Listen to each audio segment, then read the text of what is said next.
Yo, yo, yo, everybody. Welcome, welcome, welcome to the Kill Zone, the new show with the Night Watch Zone and Jake of KillJoy. How's it going, Night? It's going great. I love that, man. I forgot my own name for a second. That's how great this stream is going so far. I'm kidding. I'm so happy to have you here again. It's a wonderful Thursday night where we get to talk movies and such. And as you know, Scream 7 is on the horizon. It's an exciting time. I imagine you're excited for this flick.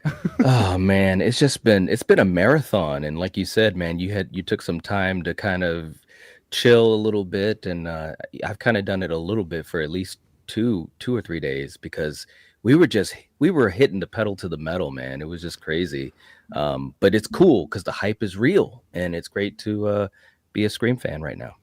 100%, 100%. I'm very excited for Scream 7. And I think at the end of all this, I want to talk a little bit about where where we're predicting this sequel could rank in our own personal rankings. So we'll definitely get to that towards the end of this stream. But for now, I want to talk about the 5 sequels we have. Now, Knight, if I'm not mistaken, you'd probably rank the original Scream movie as like the best one out of the 6.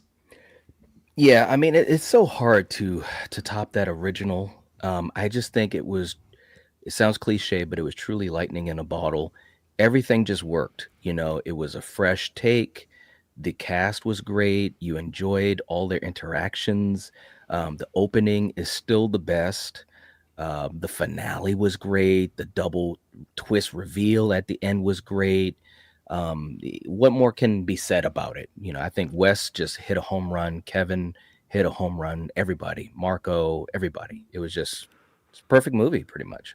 Yeah, yeah. And for me, it's just like, you're never going to top that. But when it comes to the sequels, I think we all have a very, very, very different ranking. And I'm really excited to talk about all 5 of them with a 6th on the way. So before we get into it, of course, though, I do want to say hi to our wonderful chat. Thank you guys for rolling in. Appreciate y'all a ton.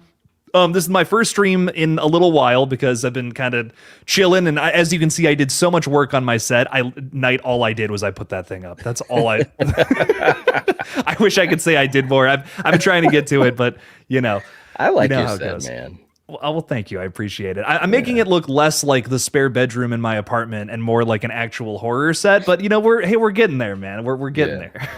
Yeah, it looks good, man. Trust me. Thank you, thank you. I was inspired by your lava lamp too. I got that one going now. I was like, oh man, Knight's got a cool lava lamp. I gotta get one. Now let me just say this, because if I did it, I'd take credit, but this actually is not my own credit. This is my 16-year-old, and it was one of those scenarios where she was redoing her room. You know how 16-year-old girls can be, and she was like, I'm done with this lava lamp. I said, what are you talking about? The lava lamp is awesome.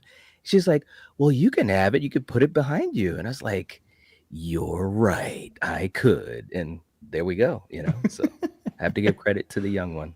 Hell yeah. I mean, it does a lot for the set. I love a little light piece. So I'm trying to make that happen myself. The bulb broke on that in the move. I was going to have it on tonight and everything. And yeah, the bulb's broken. I got to go up to like Home Depot or something, get it replaced. There you go. Yep.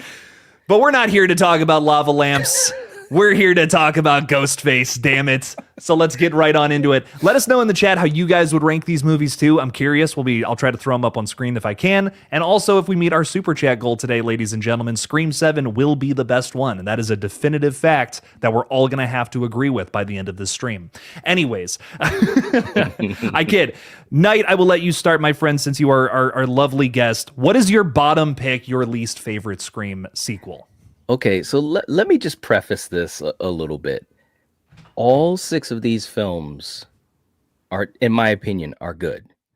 Some are great, some have some missteps, but I enjoy all 6 of them. So let me just say that right now. And I've said it many times. I think Scream is the most consistent horror franchise there is. And especially when you talk about legacy franchises. But there's always got to be a bottom one. And I'm just being real. I feel like for me, Scream 5 is at the bottom. Now, there's a lot of things I do enjoy about Scream 5, and there's some things I would have enjoyed more, but I just felt like they weren't able to balance the characters as well as they could have or should have. Maybe it was because it was cut. I think it was 18 minutes. I think it was that we talked about quite a bit on the collective. Maybe if we had those extra minutes, we could have done more. I also was not a fan of how they handled Sydney. I think that it was more of a glorified cameo. It felt like they didn't really give her enough to do. Um, and that's about it. On the flip side, I enjoyed Richie, and I've also come around quite a bit on Amber. Like, and that's been a big surprising thing for me in recent months, several months. But yeah, I gotta have it at the bottom. That's fair enough. I do agree. I wish the characters were stronger in this one. I think in terms of side characters, five is definitely the weakest. Like I think that's the big weak spot of this one. Yeah. I think the first like half of this movie I'm just not crazy about. If I'm being honest, like for me, it like Dewey gets Judy and Wes kind of get killed, and that's crazy. It starts to pick up steam, and then what is it? Dewey's death is just it's heartbreaking, It is. And I think that kind of it elevates the movie a little bit. I hate to agree with Amber, but I think it does give the movie stakes. Yeah. I mean, it was an emotional thing. They gave it away. Of course, I didn't believe it until I was in the theater. Yeah. I was like, I know they're not giving that away. I did so many videos where I was like, they wouldn't give that away in the trailer. Not Dewey, not a major character, and they did. Um, but I agree, big picture, it showed that hey, we're not playing around anymore. And I do agree. I think the first half is kind of like, it's not that I don't like it, but I just think that it's not as engaging as I feel the other five films ahead of it are. But the ending, it picked up. There were some great moments. I think Amber's reveal, we've talked about that quite a bit. That was so shocking, and I was down with it. I mean, Madison, Mikey, they they really painted a picture where I've come around on her character quite a bit. You know, Yeah. I what did she say? She said, "No, no, no, no, no, it wasn't me. I'm just a kid." I was I was radicalized. radicalized. That's what it was. I was radicalized. I love that. Now when I watch it, I really like key in on those moments and enjoy it so much more. So yeah, it is what it is, but it's still a fun film. And that's crazy to say, after all these years having a part five that I can still say is a good movie. Just There's not not too as many great. of those. It's true. It's so true. I mean, look at Nightmare 5, Halloween 5. Friday 5 is fun. I will give it that. The fifth Child's Play, the fifth Hellraiser. I mean, like, you're scraping the bottom of the barrel with some of these things, man. Yeah. Yeah. Scream 5 is probably, I mean, that's the best one I can think of personally. Even Saw 5, like, I like all the Saw movies, and even Hmm. Saw 5's kind of bad. Yeah, well, you could tell that they were really stretching. They were like, okay, let's go back and let's have John Kramer in these flashbacks with Hoffman, which I do like their chemistry and the dialogue between the two characters, but you could tell that they were truly trying to retcon things, and they truly were like, damn, we shouldn't have killed John Kramer in three. You know what I mean? Yeah. And You they can shouldn't still have. feel no, they shouldn't have, and No. maybe James Wan will correct that now that it's over at Blumhouse. But I could talk about Mm, that all day. mhm. Ghostface Killer. I totally agree with this. Tara should have died in the opening. Maybe it's a hot take. I don't know. Tara's a great character in my opinion, but I just to not have an opening kill, it feels like sacrilegious. It's just like I don't know. Sacrilege. Come on, baby. Right, right. I don't know. That bums me out every time I see it. I'm like, it's not even a shock. Who cares? I want Right. blood and guts in the opening kills. Come That's on right. now. Um, and there was another one that I just saw. I still love Saw 5. I love that, Julie. Hey, listen, I'm a weirdo and I love all 10 of the Saw movies. I don't Yeah. even care. They're all good in my heart. Yeah. Yeah. No, I mean it's still a fun one.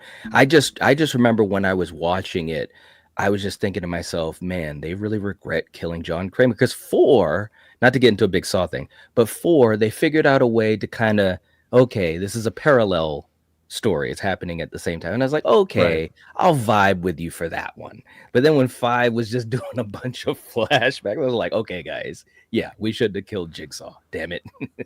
I heard I think it's Mike from We Watched a Movie called that a filler film, and I'm like I couldn't agree more with that. It just kind of Yeah. feels like they just made another Saw movie. You know what I Yeah. mean? Yeah. Where the majority of the other ones kind of push a story, a narrative, a soap opera narrative forward. I should Yeah. clarify that one kind of feels like it's just stalling out, spinning its wheels. Yeah. But this is a Saw stream now. Sorry, I everybody. know it's totally transformed. I will say the great thing about Saw 5 is we got 6, and I think 6 really kind of came back strong. They were like, Yes. okay, let's just figure this out the right way. Come on.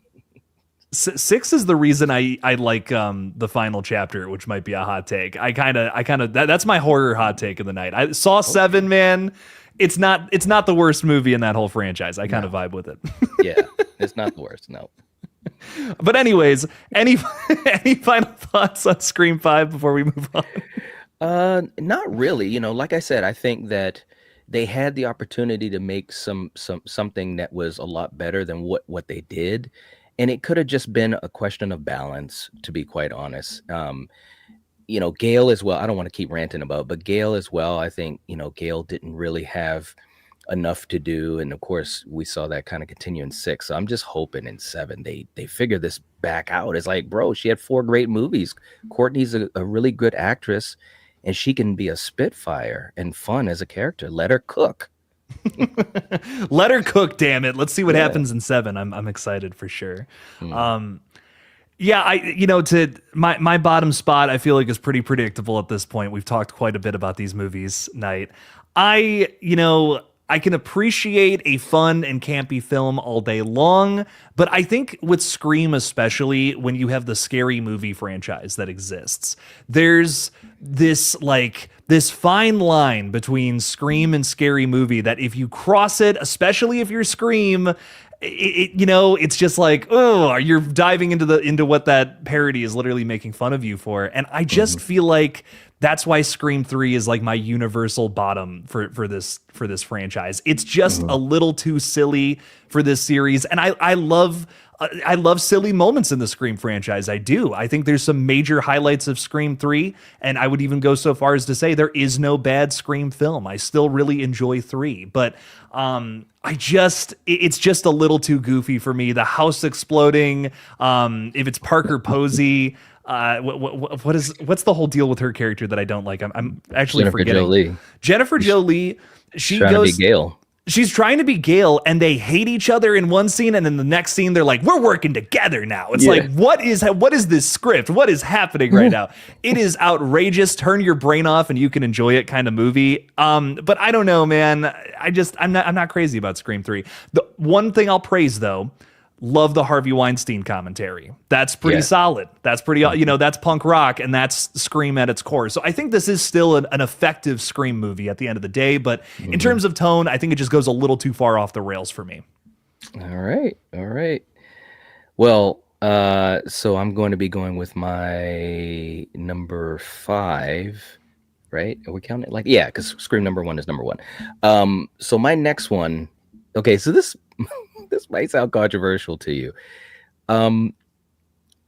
I enjoy this movie a lot. I really do, but I'm going to tell you why I'm putting it in this next spot. I'm going to go with Scream 6. Yeah. And I love a lot about it. I truly do. I mean, again, I love all these movies. They're all fun. You know, I can literally watch all 6 in a row and have fun. But for Scream 6, for every good thing they did, there was something that I kind of found a nitpick for. I love what they did with Sam. She's badass. I mean, hell, if we had gotten 7 with her in it, at least at that level, I think she would have been like all time, like, I don't know, maybe top 5 all time final girl. Because I think 6 was so good what she was doing. She was smart.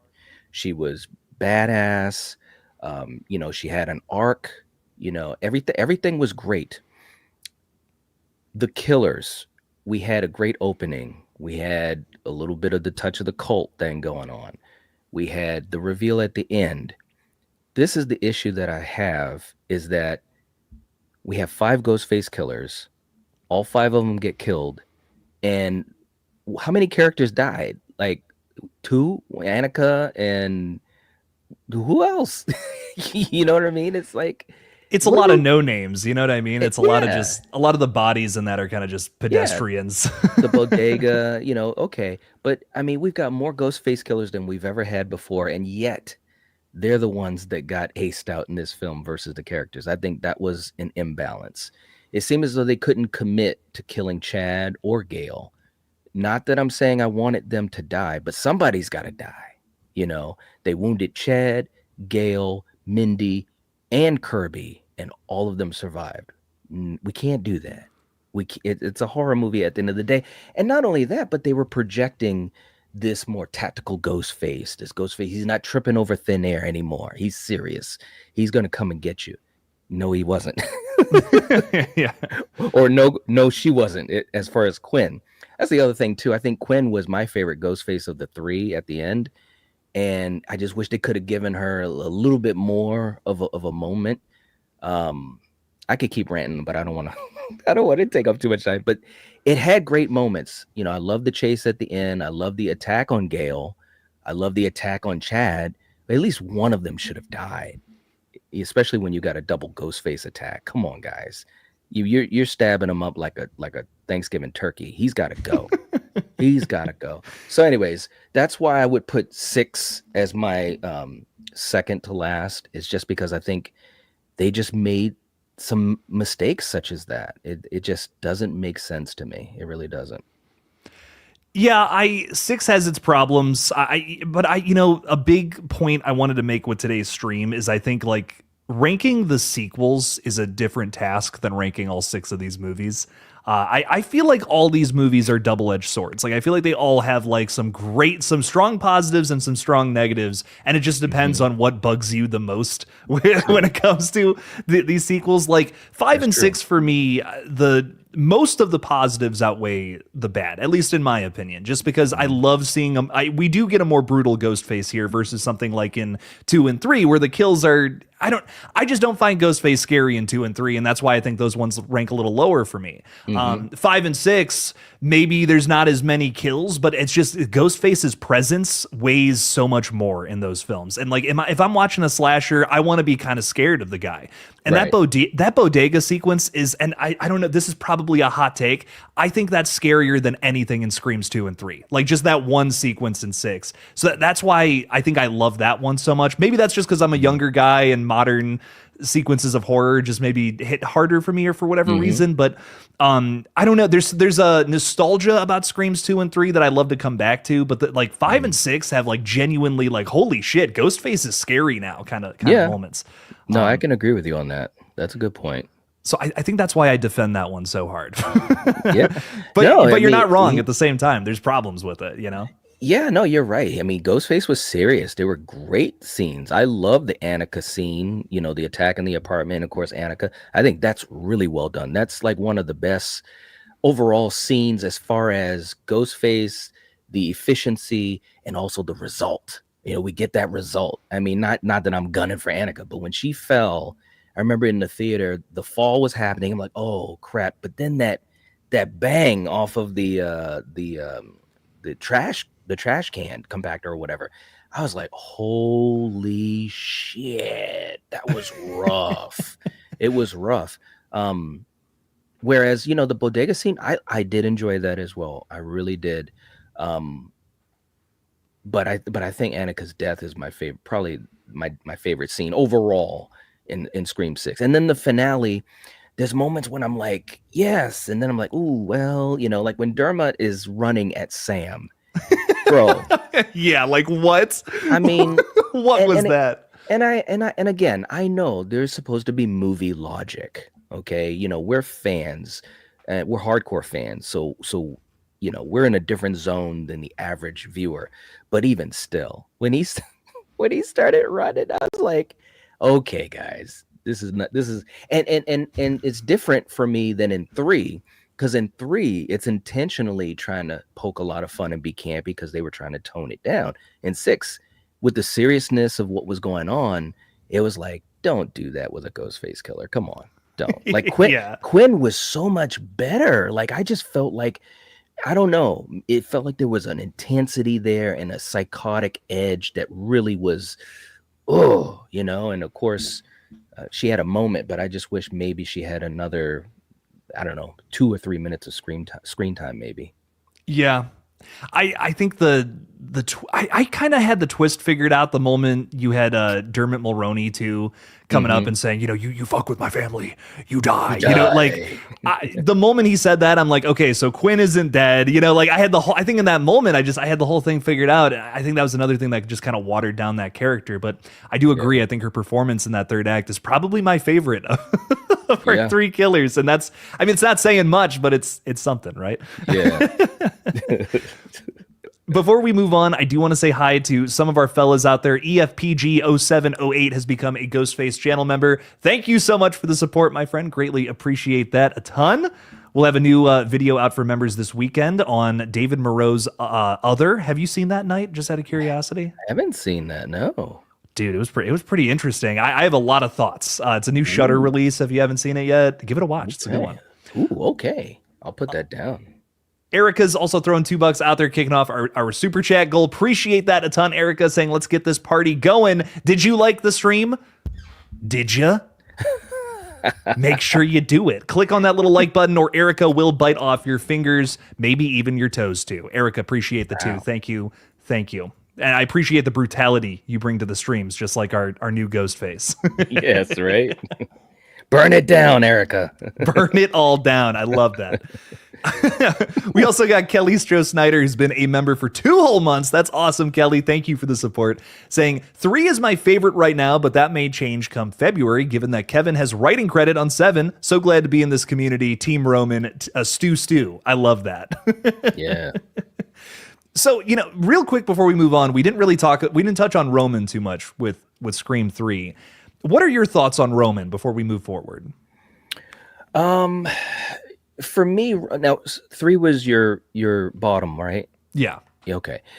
Roman, okay, this is going to sound so cheap, okay? But I'm just, I'm a Scream fan. What I'm going to say. Roman is a conundrum because the logical side of me, which is a huge side of me, is like, bro, where are you coming from?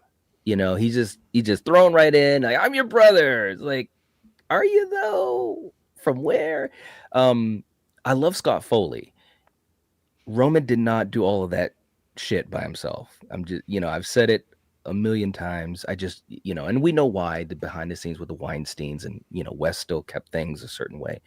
But he has grown on me, and I really do enjoy him more now than I did when I was, obviously younger and had first seen Scream 3. And I'm really excited and hoping that he has something really nice in 7. I really do. It'd be great to see him have a nice weighty moment to kind of validate him, which will also validate 3. But if I'm, and not that we're ranking Ghostface killers now, but if I was to look at him in that regard, he's probably in my middle.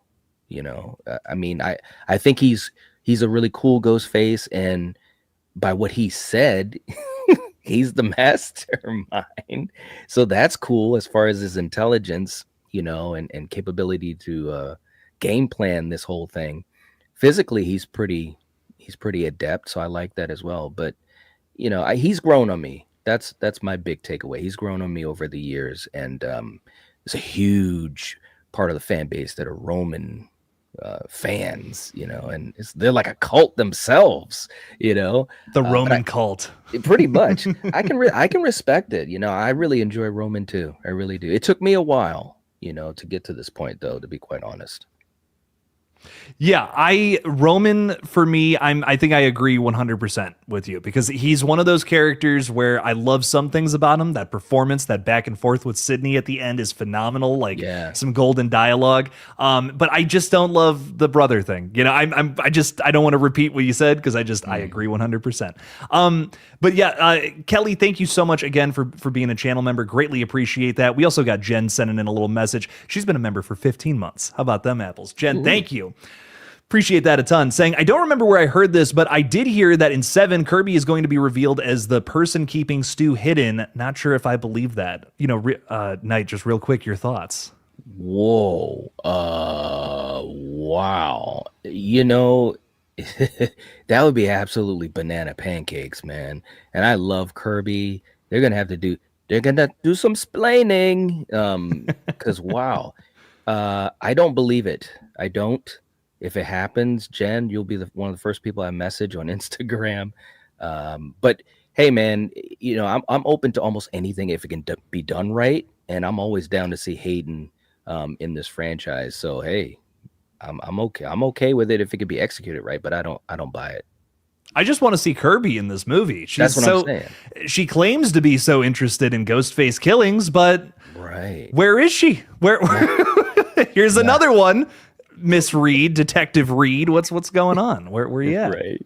I know. I do just want to say to the chat real quick, usually we are much more involved with the chat, but we are having a conversation up here. If you guys want to get a little more involved, of course, you can always send through a super chat, or if you're a member, let us know. Send us little member messages, and then we'll interrupt the chat. It'll be a lot of fun.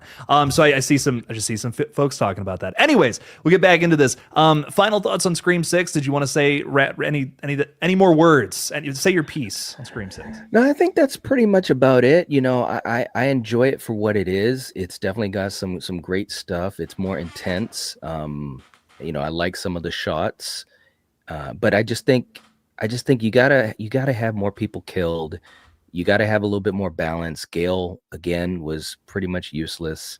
And that's why I would put it in this position. If they could have fixed even one of those things, it probably would go to the next spot for me.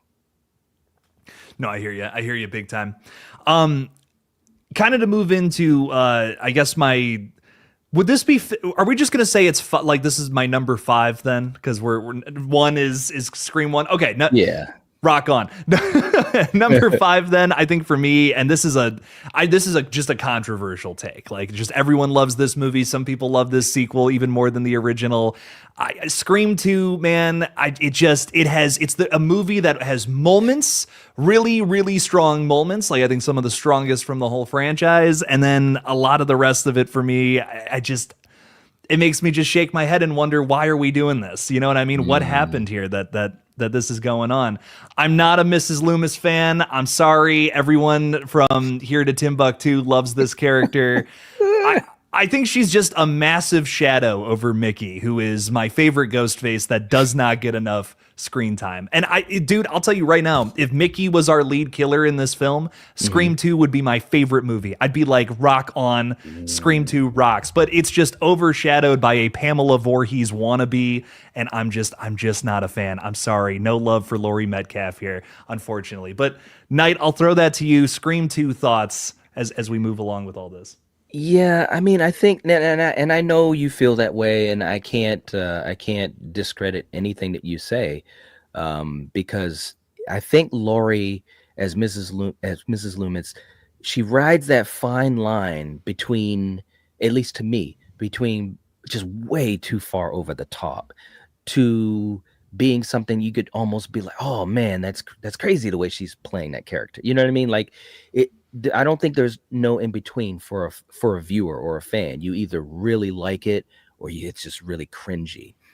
So I get it, and I do agree with you 100%. I think they should have given Mickey more to do. I think he's a fantastic Ghostface. Timothy Olyphant is so damn awesome, and so talented. He definitely should have had more to do, and I think that 2 would have been even better than it was. So yeah, I agree with a lot of your points, but I haven't named Scream 2 on my list yet, so we'll see where it lands. That's all we'll say for now then. Right. Another thing too for me, and this is just as I come back to these movies and watch them, I just the kills again, like there's just a lot of like stab and we're done, there's not a whole lot of nothing memorable in terms of kills. And, Randy even says, like the kills have got to be bigger in this one. And they're kind of not. Like there's quantity wise, there are more. But in terms of quality, I think I like almost all the kills in the original Scream more than this one. So that's another, I don't know, that's just another big thing for me. Slashers, bottom line, no matter what film franchise we're talking about, I just feel like you gotta have you gotta have a memorable kill in there. You gotta have a moment where I'm like genuinely scared of your killer. And I Yeah. just think that's a big thing about this sequel that I never feel like we ever reach that point. There's a lot of great character moments. That nostalgic late 90s feel is just encoded all over this one, maybe even more so than the original. And Hmm. there is some great things about it. I need a little more brutality. The closest we get is CC Cooper's death, though. I will say that whole sequence, gold. I mean, gold plated, silver diamonds, whatever words you want to say. I love it. It's great. Yes. Don't change a thing Yes. about it. Agreed, man. Sarah Michelle Gellar is literally, she can do no wrong in my opinion. And that was just a great scene. You get a nice phone call, you get a little bit of a chase, and then that kill. It was just like, as she's going over, I'm like, no, you know what I'm saying? So yeah, that was definitely a good point in the film for me as well. Oh yeah, no, without a doubt, without a doubt. I'm sure we'll be coming back to that one soon. And real quick before we shoot over to your next one, we had some super chats come through. Gina's throwing 2 out there. Thank you. Just helping out before bed. You're too kind. You're way too kind. Well, sleep good, and thank you for hanging out with us. Greatly appreciate you a ton. Thank you. And we also have Juan Millen. I think so. I think, you know what? Yeah, I feel confident about that one. What's going on, my dude? Thank you for the 5. What's more crucial to the movie, the reveal of the killers or their motive? A great question. I'm going to throw this to Knight first, though. Thoughts on that? Ooh. Well, I think in the small picture, it's the reveal. But the big picture, at least for me, once I've seen the movie and I've absorbed it and so forth, I think that motive, it sticks with me quite a bit as far as how I perceive the film thereafter on rewatches. Um, but I suppose if I had to pick one, it probably would be the reveal. And the reason that I'm going to pick that is because, it's at the end of the film and you always want to send the crowd out of the theater on a high. When I and again, I'm not not trying to slam Six, but when when I left the theater for Six, I was happy with the film overall. I had fun with it. We had moments where we were, you know, yipping and yaying and stuff like that. But the reveal, it felt like that's where it kind of had a little bit of a dip, for the reasons I mentioned earlier. So, if I had to pick one or the other right now, I think the reveal is probably a little bit more crucial because, again, that's one of the last things that happened in the film is that reveal. So, I feel you on that. I think that is why there's such a negative spotlight on 6, because that's the last thing you remembered leaving the mhm. theater. It's that, oh my god, really? Like, of course it was them, you know? Of course, it was me. And it's not even like the Scream 6 killers had a good motive. I think it's a little interesting that they were like, oh, I don't know. There's parts of it that I like, but just overall, it's a family killer again, you know? Yep. So no, I definitely feel you on that. I will say though, Juan, for me, I think it's the motive overall, just as a talking point. That's why I love Mickey so much. Like, Mickey is so interesting to me that he wanted to kill people and, get caught and blame it on the movies and get away with it. Mhm. Like that to me, that's the most Scream motive out there. There is no motive, I think, that has ever been present in the Scream movies that fits the vibe of these films more than that. Mhm. So for me, like, I think if you have a good motive, that's just going to go a long way for me personally. But I definitely agree in the moment. Like, I want to be shocked. Oh my God, when Amber shoots Liv in the face in Yes. 5, I mean, that's why I love that character. Yeah. Welcome to the third act. It's like Right, I right. love that. You know. Yeah, so I It, mean, it's debatable though, right? I mean, it kind of yeah. goes both ways. So Yeah, it's close. You're right. As far as when we have conversations about this stuff and so many others and so forth, I think motive can be so interesting, because you can go beyond that. Like when you were just talking about Mickey, I was just thinking to myself, what if they could have done something where even if it was like, I don't know, in graphic novel form or something like that, where we could have seen what would happen if he did survive, the end of 2 and how all of that could have played out just for fun. yeah. Um, I do love his motive. You're right. And in a way, if you're really thinking a lot about the film when you're leaving the theater, motive probably would weigh more than the reveal itself. Because if you hate the motive, then even the reveal may not, bring you back, so to speak, Yeah, I think if one or the other is, if at least one of those things is good, like I can kind of get into the movie. Like I can kind of Mm, excuse the other thing. hmm. Like Amber's motive, it's like I've heard a lot of people compare it to to Jill. It's a Hmm. similar kind of vibe. But that reveal, it's like, oh shit, that's Hmm. that's spicy. That's what I'm talking about. So Hmm. I think at least if you hit on one of these things, I'm gonna be impressed. But if you hit Yeah. on both, you got some gold. You got some lightning in a Hmm. bottle for sure. Juan, thank you so much for the 5. I greatly appreciate that. And one more here, and then I swear we're gonna get to this pick. Knight is he's freaking out, guys. He's got to get his pick out there. Hands are shaking, palms are wet. And what did Eminem say about mom spaghetti? I don't know. But anyways, brother, That was that a was deep cut. terrible. That was bad, Wow. is what that was. Let's get past that. 77 people are watching. I'm embarrassing myself. We got a brother of a certain age throwing 5 out there. Thank you, thank you, thank you. Coolest moment, double knife wipe in 6. Hell yeah. Mm. Uncoolest moment, it's gonna rock in 2. It's gonna rock in 2. Why is that not clicking? I don't know. In 7? I don't know. Double knife wipe though, baby. That one rocks. It was cool. It really was cool, man. When I saw that, I was geeking out. I was like, first of all, just having both of them attack him at the same time, I was just like, oh crap. And I will say, and I didn't mention this when I put 6 at the bottom. I didn't say this, but when he was attacked and Tara's reaction and wanting to go and save him and Sam trying to hold her back, that was some great stuff, and they built that up with the relationship of Tara and Chad. And I appreciated that. I think that was a really good arc in the film. It wasn't too cheesy, it felt pretty organic. So I did appreciate that.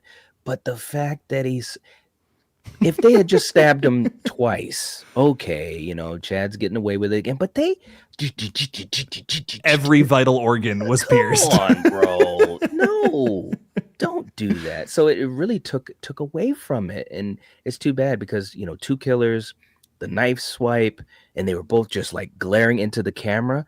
I mean, that would have been easily top 3 kill in the franchise.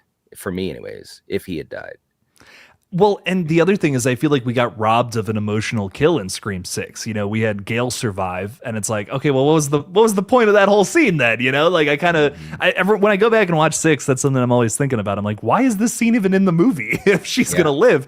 But then, if that had happened, and then we moved into this, and Chad had died, I mean, I think that would have just given it so much more emotional weight because we got teased with thinking, oh, they're gonna take out all the legacy characters. They killed Yeah. Dewey in the last one. Now Gail's gone, but Right. then subversion. You have a little bit of misdirection. But I agree. I think I just posted a video today talking about how I think Chad's a goner in Scream 7 though.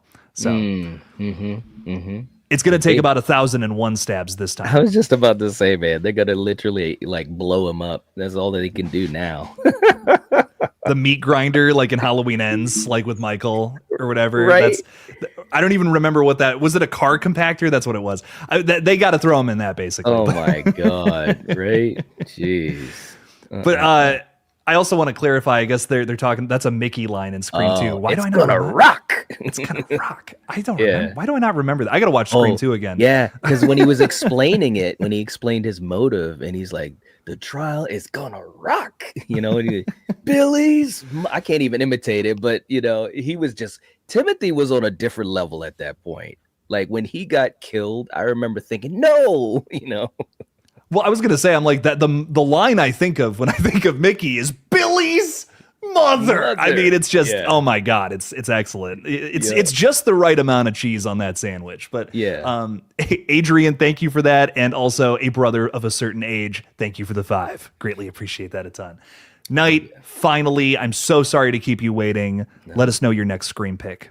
It's okay, man. All right, so my next one, um, look, this is a film I have fun with. I really do, and I understand what they were going for and why they were doing it. So for my number, what would that be? My number, let's see, 1, 2, 3, 4. My number 4 is Scream 3. Hell yeah. It's cheesy, it's campy. They added in all of that comedic flavor because they were trying to, deal with the real life tragedy and so forth. They used a ton less blood than one or two. I mean, at one point they didn't even want to use any blood, and Wes was like, wait a minute. This is a horror movie, a slasher film at that. We've got to have blood in this friggin' movie. So I get it. There was a lot of stuff behind the scenes, and of course, with Kevin and his notes not being used, and you get Aaron Kruger in there. Nev didn't have as much time because of her scheduling, but to me, it's still such a fun film. So it's almost, and it's not that I'm giving it a pass because of the real life stuff they dealt with, but I'm just impressed that I enjoy it as much as I do. Perhaps it's because at that point I grew with the characters so much, especially, obviously the OG3. I loved Parker Posey. She was crazy as shit, but every time she was on screen, I just had fun with her. I really did. But other than that, I will say I really think that the story had some great aspects to it, especially the whole Maureen mystery. Like, I thought that was awesome. Like, I remember when I first watched it, it almost felt like watching one again. I was like, wait a minute, what's going on? And I'm trying to absorb it and figure it out.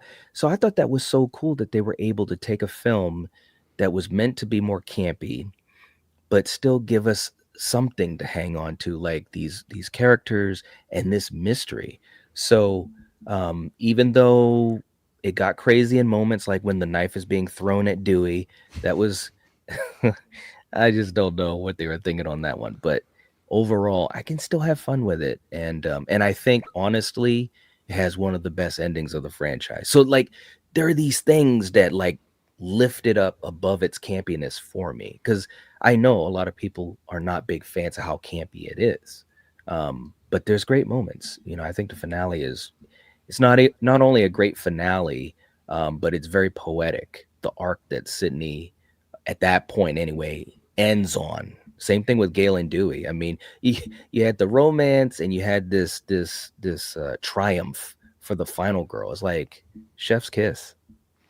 Yeah, Sydney's story, I think it's just done perfectly, and like closed out very perfectly in 3. And I think that's why whenever I hear people saying like I want more Sydney, it's like I don't want to ruin that ending, because I really think that is one of the best things of Scream 3 for me. Yes. Is the way they close out that story and kind of like show her moving beyond her trauma. That little denouement at the end, I think is just the perfect cap for that.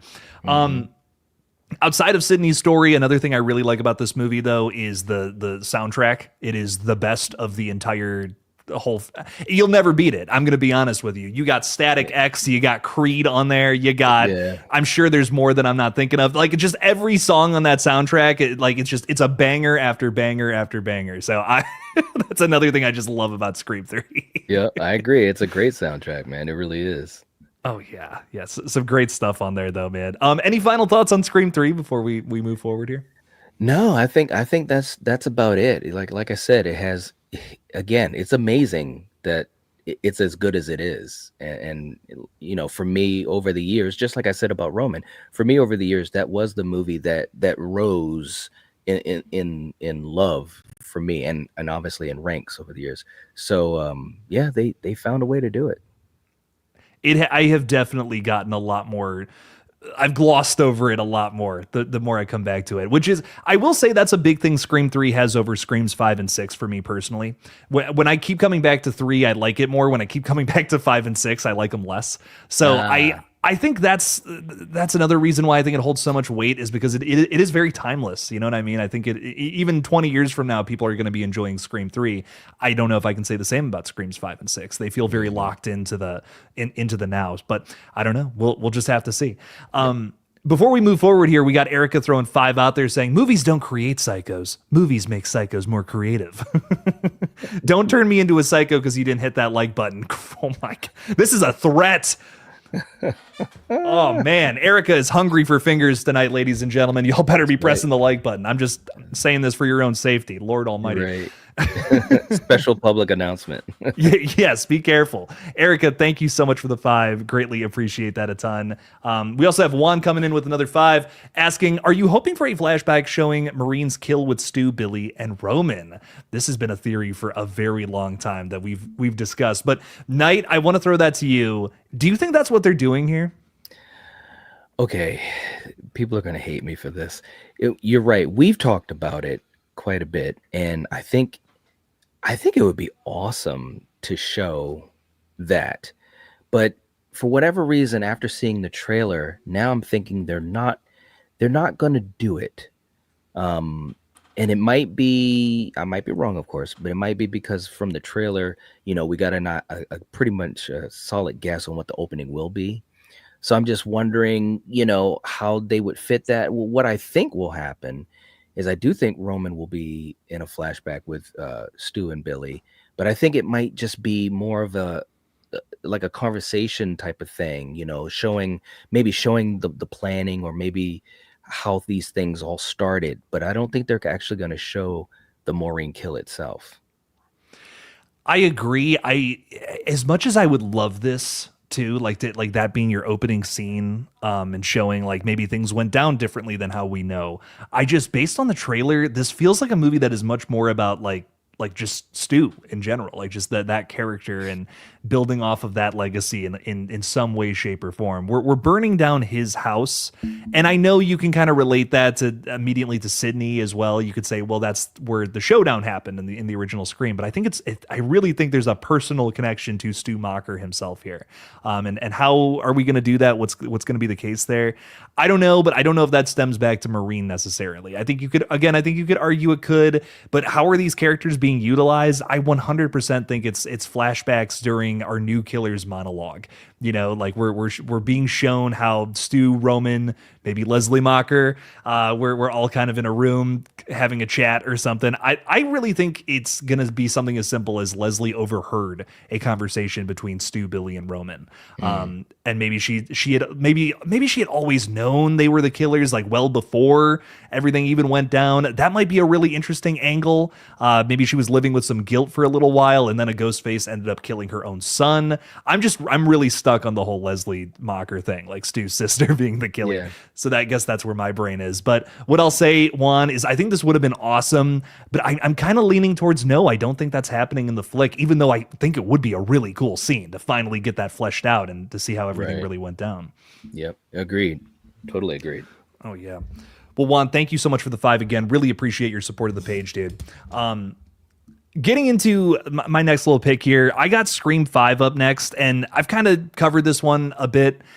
Biggest points with this one is I feel like the first half is just kind of rough. I remember being a little disappointed the first time I saw it in the theater. Opening kill, it's not a kill. I feel like the character works really rough. I wasn't into the characters immediately until into the back half.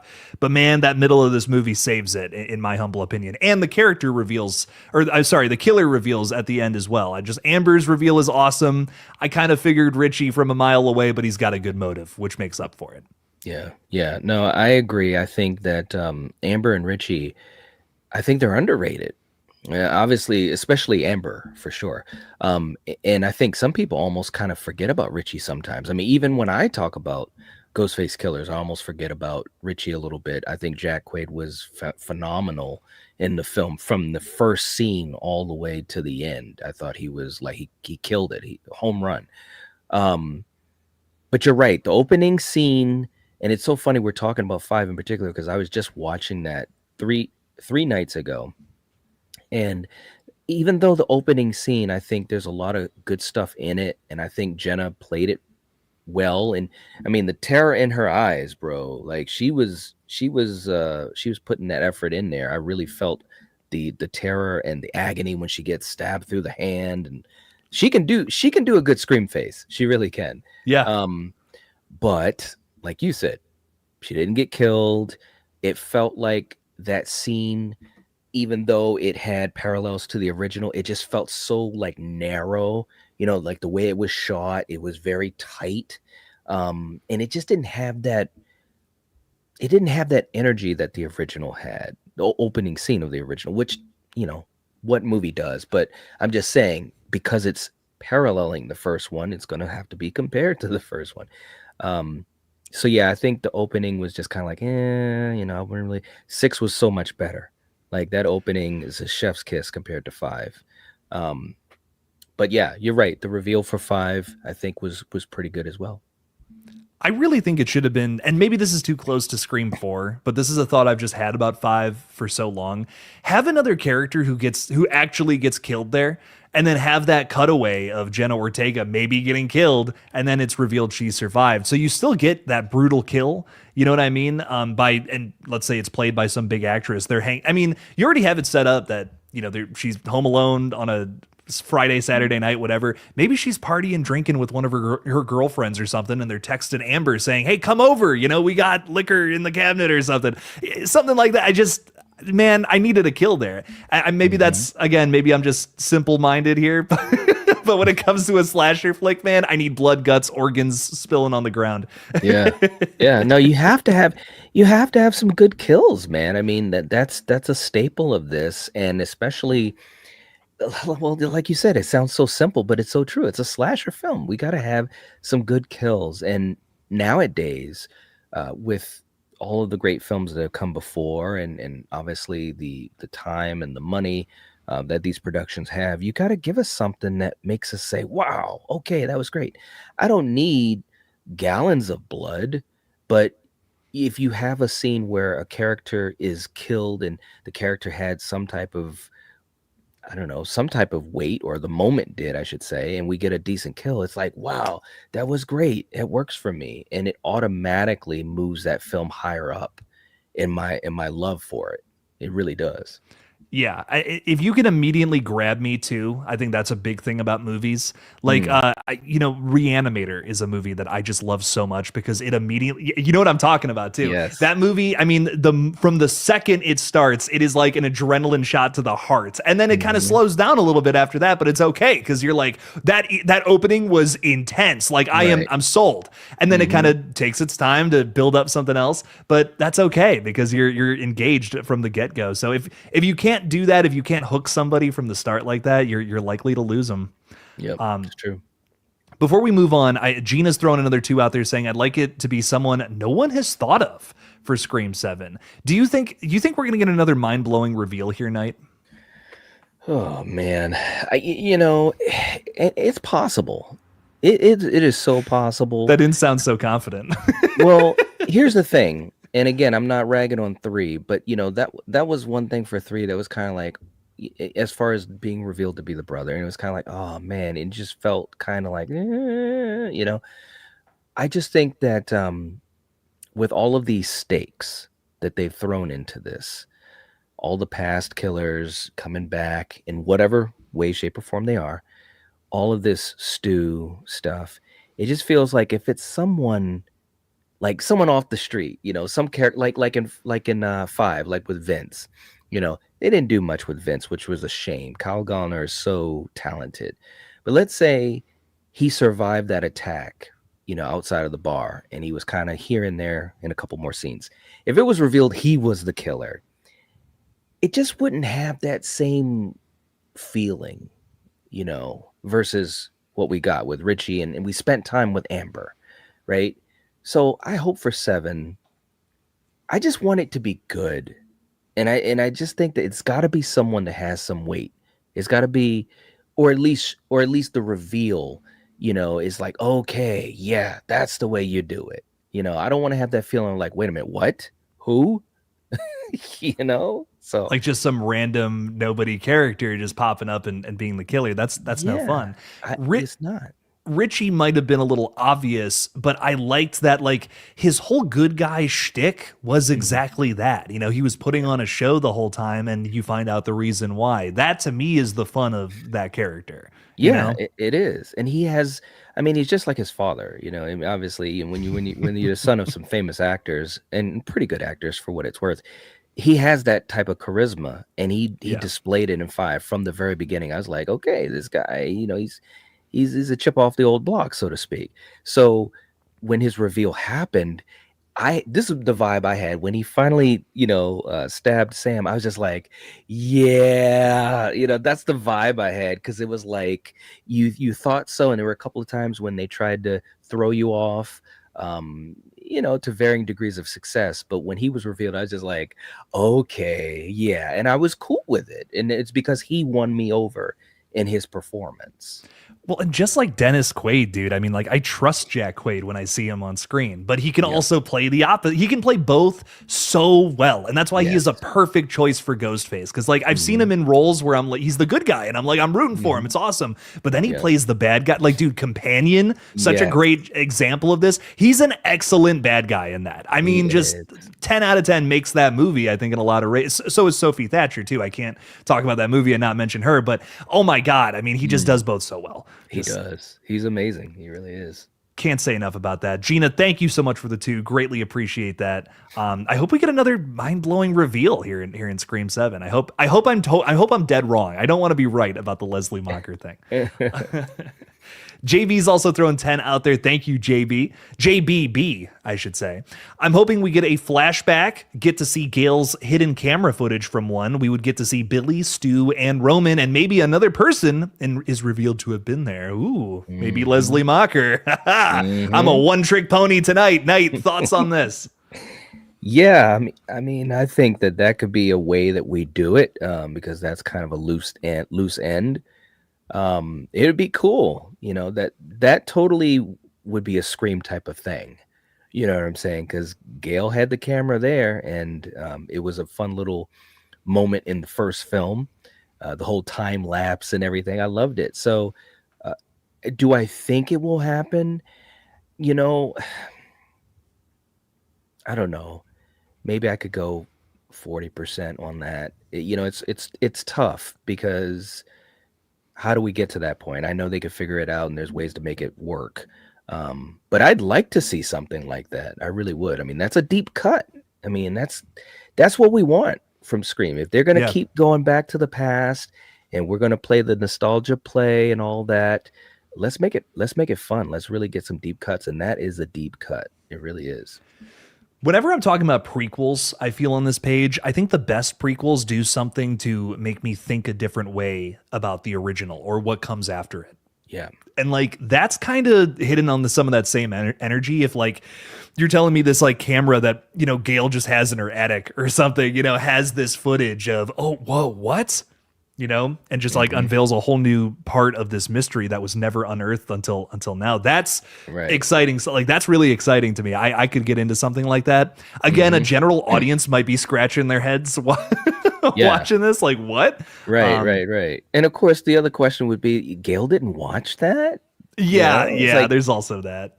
She's pretty, especially back then, she was like very anal. I would have thought she would have watched it. But, hey. They could make it work if they went that direction. They could. There was another secret camera that Gail forgot about. Right. No, but JB, I love the theory though, and thank you so much for the 10. I hope we see flashbacks. That's for sure. That would be fun to see these characters back in their like prime. Hell yeah. Real quick, and then we're going to move on here. We got Gina saying from Ziggy for his anniversary. Hell yeah. Thank you so much, Ziggy and Gina. So much love. Thank you. Thank you for the 2. And Jordan is also killing it, hitting our goals for the night, baby. Let's go. Saying, what's up? Scream 4, obviously, for best sequel. What else? Well, hang on now, buddy. Hold your horses. We're getting there. Spoilers. But anyways, Jordan, thank you for the 2. Greatly appreciate that. Knight, what is your next pick for Scream sequels? Okay, so now, excuse me, my number 3. This is a film. This will be a fun part of the conversation. I love this film. I do think that it's so tough for it to be in the position it was, and I thought they swung and they didn't miss. So for my number 3 film, I'm going with Scream 2. You're following the original. I mean, bro, there was just so much hype around Scream. Yeah. At that time. Like, everybody. It was almost, and I kid you not, even myself as a horror fan, I even kind of slacked on watching horror for a little bit before Scream came out. Like, when I would go to the video store, I was getting a little bit more action and sci-fi stuff than I usually did, because it was kind of dry for horror. But when Scream came out, everything was just different. So for the sequel, it's like, well, how do you follow that? How do you know what I'm saying? Like, I even wondered that when I first saw Scream 2. The opening, I think, fantastic. Yeah. What a smart and yet courageous choice to do something so different. In the first film, she might as well be on the moon. There's no one that's going to save her. In Scream 2, everybody's around. People could save. I could have just reached out and saved Jada Pinkett Smith. You know what I'm saying? But no one did. And that was horrifying. I think that Sydney as a character, I enjoyed what Nev brought to it. There was more maturity, of course. I really enjoyed Dewey and Gale. I think that this was, for me, anyways, this was like the moment that they were solidified. I was just like, these two are just awesome. A little bit of the back and forth, the cat and mouse, and then of course, just admitting their feelings for each other. The chase scene with Gale, chef's kiss. Yeah. One of the best in horror history. I also love the scene in the car with Sydney. I mean, when I first saw that, I felt like I was saying, "Ooh, ooh, ooh, be careful climbing over Ghostface." Like I was invested. Mickey's a great Ghostface, and now we get to Mrs. Loomis. And The I know best Ghostface killer. well, I wouldn't I'd put yeah, no, I wouldn't say the best, but I was okay with the performance. Maybe it's because I was a fan of Laurie Metcalf before that. That is so possible because I was a fan of Roseanne. Um, I didn't find it too campy. I mean, it was over the top. I can objectively say that, but I was okay with it because she was just friggin' nuts. Um, so I actually enjoyed the finale. And Mickey, but I do agree with you. Mickey should have had more time. Timothy was too amazing to just kind of keep him so narrow in that finale. I think he needed at least another couple of minutes of screen time. But yeah, overall, I enjoyed two a lot. And to me, if this movie had failed, who knows? Who knows what horror history would have been? You Dude, know? yeah, it would be a shame if we didn't have at least that original trilogy. You know what I Yep. mean? Like that would be such a bummer. I Yep. think, and even though I have my criticisms of two, like it's iconic, man. I mean, it really is just it's a great watch. I mean, I've put it on with, but even like I sound like I shit talk it all the time. I have put that movie on with different groups of friends so many Hmm. times. Like, dude, I Scream 2 is a blast every single Hmm. time. We'll always throw tomatoes at the ending, but man, the whole journey getting there is a ton of fun.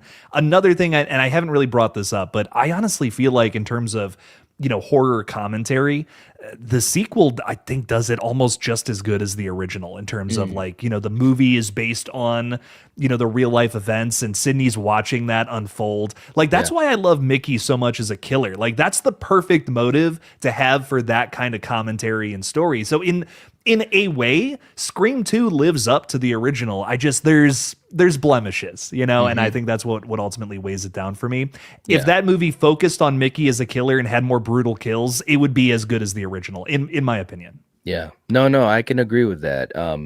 And there definitely was a little bit of a downgrade as far as the kills. Although, like I said, I love the car scene. With Sydney, I thought that was just so well done, just stretching out that tension. Cece, gotta go back to Cece because I love Sarah. I just thought that was just so good. She played it so well, and just getting tossed off of the. It's like what? She's just getting thrown like a piece of trash, man. It's like, oh no. It was simple but yet effective. But the build up to it, I thought, was pretty good. The build up to that kill was almost on the level of the original, not quite, Yeah. but almost. And so I think that, along with a few other things, is why I rank two as high as I do. No, rock on. Like I said, I think that I do love this sequel, and it is it is really, it's just so much fun. It's so much Mm-hmm. fun. It's got a lot of great things going for it. Here's the prime of character arcs like Gale Weathers, Dewey Riley, Sidney Yes. Prescott, and these are our beloved heroes too. So I think there is just so much to love about too. We Mm-hmm. have a ton of super chats coming in, guys. Thank you so much for the support. Really appreciate you all a ton. Juan throwing another 10 out there saying, if the movie does end with a cliffhanger as reported, well, rumored. Do you want the final shot to be showing us there's another killer, or do you want them to show us before the screen goes black who it is? Ooh, that's interesting. Knight, would you rather know who the Ghostface killer is, or would you rather like get the idea that there's someone else out there? Well, maybe we can have both. Ooh. I mean, either way, I'd be happy. If I'm really pressed to pick one, I want to know who it is before it goes. Because listen, for me, I'm thinking Stu's going to get revealed at the end of the film. Um, if they show that a killer is still out there, but they don't reveal the identity, I don't know. I feel like that would be a waste. Let's say, let me back up. Let's say in 8, it's revealed that killer that we didn't get the identity of was Stu. I'd feel like that would be such a waste of 7, the end of 7, even though it's a cliffhanger. So for me, I got to know. I want to know who it is, and then they can, cut it off. I almost think it like in this has been brought up a few times about the cliffhanger ending. I just think it would Hmm. be so cool if we knew about it and the characters did not, and Yeah, then we're doing a Scream 8 where it's like part 2 of 7. We know who one of the killers is, but the other characters are still just in the dark about it. And this hmm, character is still sliming their way through the situation and kind of manipulating things. That would be such a different way to do Scream, and I would be very into something like that. I don't know. I think there is some fun to be had with that. And I think it also just subverts the whole like, audiences, we're gonna figure it out. We're gonna look for yeah, these clues, and there's leaks and spoilers and all this BS. I mean, we know a lot about this movie already before even the first trailer came out. We knew so that's much right. about it. That's right. So I think if they just kind of tell us and put it on the table, there's still some tension and suspense to be built there with the Hmm. characters themselves not knowing. They don't know that they haven't read the rumors on Twitter. It's don't worry about it. It's fine. I think that to me is the way to go. But I'm open to anything. I do agree with you though. If they're gonna set up a big cliffhanger and it's not something like brand spanking new, like just for instance, Stu being alive, I might not be crazy about the idea. But if it's not something like that, like then what are we doing here? You know what I mean? Yeah. What's going on? It's got to be something bigger and better and just different than anything that came before. Yep. Agreed. For sure. Juan, thank you for the 10. Greatly appreciate that a ton. Moser's throwing 5 out there saying, my favorite Scream movies are 2 and 4. Great choices. Of course, nothing beats the OG, though. My question, do you guys think there's a Ghostface cult in Scream 7? Night, Ghostface cult. Your thoughts? Well, I mean, we know that there is or was a Ghostface cult, like that is canon to the universe now. Um, I have I do think there's going to be multiple Ghostface killers. Like I think it's going to be at least 3. There's Yeah. got to be at least 2. I think it's going to be 3. Could be 4. I don't know, but I don't think they're necessarily going to kind of go that route as far as again, like Greg and Jason. It was cult like, you know. Um, so I don't think they're going to do that. At least the vibes I'm getting from the trailer, I get a feeling that it is going to be a little bit more just focused, whereas I think 6 was kind of trying to be more grandiose. We're in New York, we've got 2 killers in the beginning, they're running around trying to do something, then we get the other killer that kills them, Bailey, and then of course at the end of the film we got 3 killers. Like, we got so many Ghostface killers. We have Billy in Visions. I mean, how many Ghostface killers can we have in Scream 6? So I have a feeling that they're gonna pull back a little bit more. This is a Sydney centric story, very near and dear to her. I don't think it's necessarily going to be a Ghostface cult in this film. I think, well, I've talked about what I think, but no, I don't think it's going to be a cult. I agree. I think we're going back to maybe like two killers because there is this return to form energy about Scream 7, but Hmm. I wouldn't, on the same side of that though, dude, I would not mind seeing Sydney just like blow through 6 or 7 ghost faces. I mean, wouldn't that be kind of Hmm. cool? Hmm. Like, and with a Ghostface cult, not everybody who's a cast member has to be in the cult. It could be like one central figurehead that you're trying to figure out who it is, and then he just has a bunch of like no name followers. Like Hmm. it could be something as simple as that, and then you have like all this army of ghost faces coming after Sydney, which I think would be a lot of fun personally. But Hmm. militia of ghost faces. But Moser, thank you for the 5. I love the ghost face cult idea. Maybe one day we'll see that be the focal point of a Scream film. Right. David Primero's throwing 2 out there saying, imagine if the killer is Sam and Tara's mother. Do you want to see Christina Carpenter in this flick by any means? I'm not opposed to it, but I just feel like, with Sam and Tara not in the film, kind of defeats the purpose. You Right, know, right. I think that if they were in the film, that would have a lot more, validity and weight. It would make for a better story. But without them being in there, it's like it doesn't really make enough sense for me. It just doesn't. I guess Christina has the connection to Billy, which then connects to Sydney. So like, Yeah. I don't know. I just you need Sam and Tara in that story. I think Yeah. to tell it though. And Yeah. David also had a follow up to that, which I thought was interesting. The killer is Sam and Tara's mom. She's from Woodsboro. She's been hiding, although her daughters had been attacked.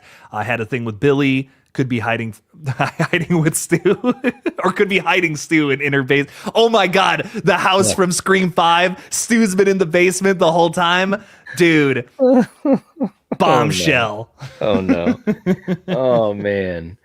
Yeah, I mean, look, yes, I mean Billy's the connection. I just don't see it. It seems too far fetched for me. Um, I'm sure they could, if that was something they wanted to do, they could probably make it somewhat feasible. But because like if Sam and Tara were in the movie, I'm down with that. Because can you imagine, after spending time with them in 5 and 6, and then they find out that their mother is the killer, like that would suck, you Yeah, know? But yeah. they're not in the film. They're not. So it would, to me, it would be a waste if they went down that road. Leslie is the much more realistic and feasible character to use in the place of Christina. And I think you can do Christina Carpenter as the killer if you really want to. Yeah. She's a character we know very little about her, but she's a pretty bad mom. I mean, her daughter almost got Right. stabbed and killed viciously. And oh, sorry, sweetie, I'm busy in London. Like, Right. are you kidding me? Like, dude, I don't even have kids, and if I did, I would be dropping everything. I don't care where I was in the world. I'd be getting there. I'm in that movie. She's Yep. not in the movie. Right. Christina Right. Carpenter sucks. She's part of the Pamela Voorhees Moms Club. Yes, yeah, she's right up there. Brutal. But David, thank you for the 5. Thank you for the 2 and the 5. You're too kind. Maybe we'll see Christina come back when the Carpenter sisters come back eventually. Fingers Mhm. crossed. Knocking on some wood. Mhm. A few more coming through here. We got a Ghostface Killer throwing 10 out there. Thank you, my friend. What if a Ghostface gets away in 7? We never unmask them. We never find out who they are. I'm cool with it. As long as we have that energy at the end of 7 to lead us into 8, I'm good with it. I want to have the reveal, but I do think having whoever that may be, of course, I do think it's Stu, having them live and get away with it and come into Scream 8, I think that would be so cool because we haven't had that. They wanted to do that with Jill. They've thought about doing it in the past, and they've just never done it. And I think that would be cool. It's just like Mickey. Can you imagine if Mickey came into 3? Like, wouldn't that have been cool? Yeah. You know, Like he got he away with it. Like he Yeah, went through with his plan. yeah, he got away with it or what have you, and he's still going after Sydney in 3 or whatever, however they did it. Like some of these characters are just so awesome, and you just wish you could have seen them one more time. So I'm all for it for Ghostface getting away in 7. So is your leading theory that Stu is alive? I'm just curious. That is my leading theory, is that at the end of this film, he is revealed to be alive. They play around with us for the whole film. We get a flashback that he's in with Roman. We get either whatever AI trickery they're going to do, playing with Sydney's emotions. And of course, Sydney doesn't believe he's alive. She's like, I killed you, and well, I don't know the percentage, but a big portion of the Scream fandom is thinking, yeah, he's dead. How could he survive? And they're going to kind of go back and forth. Leslie is involved. Maybe it's only because of being manipulated by him, or the anger over Vince getting killed, what have you. So she's revealed. And then right at the end, Sydney doesn't have to know this until the very end. But then it's revealed that he is alive, or maybe she's not sure if he's alive or not, but we are shown that he's alive and revealed. I had a thought about a Stu theory kind of revolving around this, and it's kind of about him getting away. My thing about Stu coming, a big talking point with all of this has been, if Stu comes back and he just gets killed by Sydney, what are they going to do for the next movie? Right. And that's my big thing about the whole Stu thing, is like, if they just reveal he's been behind everything and then they kill him, well, that just feels like so final. That feels like the end of the franchise. I think if you're gonna take it here, this is where we are with the franchise. Stu is alive, yada yada. He's our big killer. I think he has to get away. I think he has to be like the big bad of the series. Oh, and absolutely. I'm doing a whole video about this. I didn't want to talk about it, but I'm too excited now. I could almost see him being like our Hannibal Lecter. You know what I mean? Where it's like he gets away, but he's alive, but he's in like prison, and we're constantly going back to him. So he's in all the movies moving forward, because let's be real here, that would be awesome. It would. I love Stu, and if you're just gonna say fuck it and bring him back, like if we're just gonna bite the bullet on that, okay, take it to some even crazier places, some even crazier, unexpected places too. Yeah. No, I mean, can you imagine? I mean, they could do so many cool things that have never been done in the franchise. And we're talking about a seventh film in a legacy franchise. The eighth is greenlit. It'd be nice to do something cool like that. I would be down for it. It would be fun. I hope, if we're gonna do the Stu thing, then I think he gets away. That to me would be the cool way to end that. But Ghostface Killer, thank you so much for the 10. Majorly agree. Moser's also throwing 5 out there saying we're gonna get back to the list at some point. Maybe. Knight, I'm so sorry, my dude. That's okay. Moser's throwing 5 out there saying, honestly, if Mickey had more screen time, Scream 2 would be a 10 out of 10. Also, if that dumb singing scene wasn't in there as well. I can't believe we haven't mentioned that yet. Yeah. Dude, that was, man, I'm telling you, Timothy is awesome. He's just awesome. Even when he was doing that, I was just like, this guy, he's all right. That is the most shocking scene in that whole movie. It just comes out of absolutely nowhere, and it's a musical now. It's Wicked 3, baby. Oh God. I don't know. I think I love you. That's what I got for that, Moser. Oh my I God. think I love you. Thank you for the 5. Major preach. Hollywood guys throwing 10 out there too, saying Jake and Knight, hello. By the way, guys, I haven't said this all night and I feel so bad. If you're not following the Night Watch Zone, I'm going to quote Fate Decided. What are you doing? Get out there. Go follow him. Go hop into his zone and see what's going on out there. Not just the Kill Zone. Hop into the Night Watch Zone too. I'm being such an idiot tonight. I'm so sorry. No, that was good, man. I didn't know where you were going with that. I was like, oh, he pulled it off. That was good. Somehow, some way. Hollywood guy, thank you for the 10, dude. Saying Jake and Knight, hello. Hey. So I'm wanting to know if Stu is alive and in the flesh. What would be the backstory? Wow, I swear I did not read this. I swear to God, I did not read this before we got into it. Backstory: he is in jail, insane asylum. I mean, how would he come back? It would need to make sense. Are we feeling like he's in somebody's basement for the last 30 years? Like, is Leslie hiding him out somewhere? What's your? This is your leading theory, Knight. Let us know what you think. It is, man, and I think it could go a bunch of different ways. Here's the thing: we've seen this time and time again, whether it's been in TV shows or other movies or what have you. Characters come back, whether they were in hiding, whether they were, changed their identity, all these different types of things. Now, am I saying that it's an easy pill for all Scream fans to swallow? No, it's not, because as time has gone on, I was talking about this the other night with Julie. As time has and Sarah, as time has gone on, it's been tougher and tougher to kind of make easy sense, right? But one thing that I've thought about a lot, having Scott come back, Roman, we're assuming that it's a flashback with him and Stu and Billy, or maybe it's just him and Stu, or maybe there's a couple flashbacks.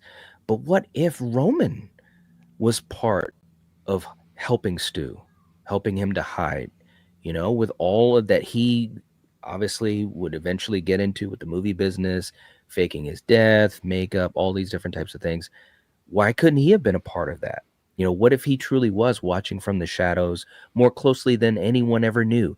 Even in 3, when he talked about, he's the one that, gave the idea and blah, blah, blah, and all this. Well, he didn't talk about all the little things. And again, I think that's what could be really good about what Kevin may do with Scott, is really flesh out some things that we never knew, and also make that character a lot better, being much more validated. So Roman could have helped Stu. Stu was well off. We know that. So there's a lot of ways that they can bring him back, other than saying, okay, he was put in an insane asylum, his identity was changed, that's why no one talked about him, nobody knew. I don't know. I mean, we've seen that in different things, whether it's TV shows or movies, but I don't foresee that. I think it's truly that he was hidden. He was hidden. He had the means to do it, and he had a mentor that helped him. I mean, sounds very simple. It sounds very simple, and maybe it's not as airtight as people want. But I mean, when you think about movie logic,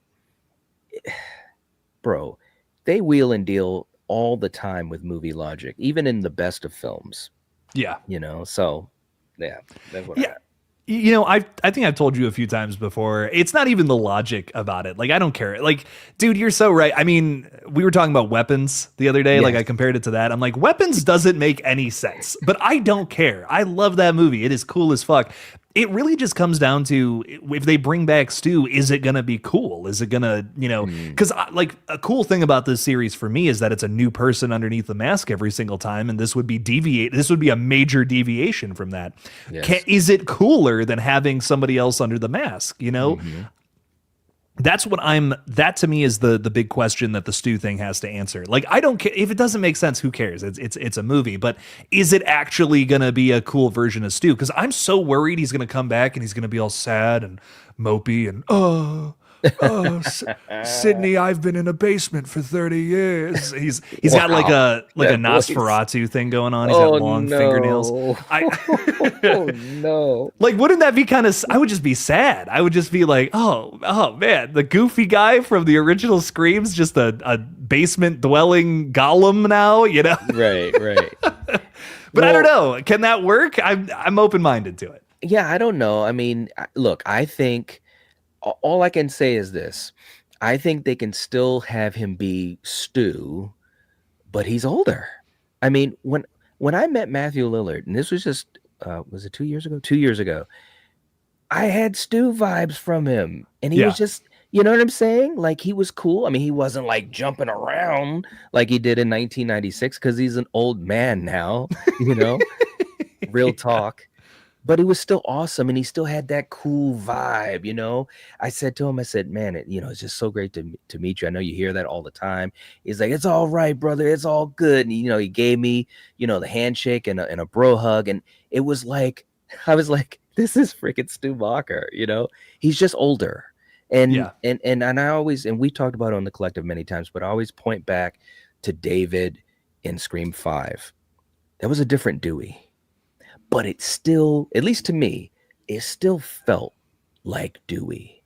You know what I'm saying? Like, he was wrapped in his own heartache and all of that, beaten down a little bit. But you could still get that heart. You know what I'm saying? Especially once he started interacting with the characters.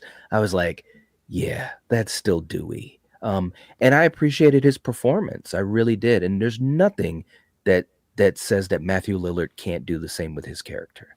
you know. Oh yeah, yeah, dude. There's no doubt in my mind the performance would be there. You know what I mean? Like Mm, that's not at all the issue I'd have with it. I want him to do justice to this character. I mean, he is yeah. so. I mean, it's kind of one of the roles that put him on the map. I heard him talk recently about how he didn't really get a ton of roles after Scream, which is kind of crazy to think about. It wasn't until a couple Yeah. of years really that like the Scooby Doo stuff. You know, that was kind of like Hmm. his next real big thing. Hmm. I that's crazy to me because it's like when I think of Matthew Lillard, it's like, dude, that Scream performance is so over the moon. I still think it's probably the best Ghostface performance from Hmm. just how memorable and electric it is.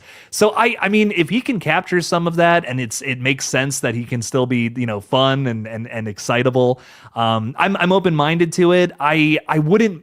I don't know. I almost just feel like it feels like a missed opportunity to have this guy just be too stern and serious. Like maybe in Right. another role, sure, but if he's Yeah. coming back and he's playing Stu Macher, I want to see him being goofy, psycho crazy, Hmm. like that's it's a must. It's a must if you're going to do that, and I feel like that's hard with this story. But Yep. I am open to it, and I am open to them trying something out that could work. I'm open to Hmm. it. So we'll see. Insane Asylum Stu, how crazy can he get, Hollywood guy? We're gonna find out on February 27th, baby. Thank you for the 10.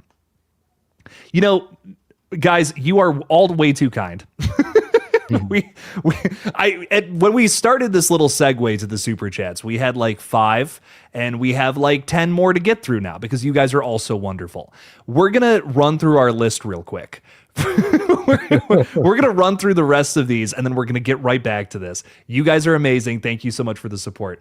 Knight, I want to hear about your last 2 picks here. I think we have 2 more and then we're kind of wrapping this up. So let me know what your thoughts are with the Scream sequels.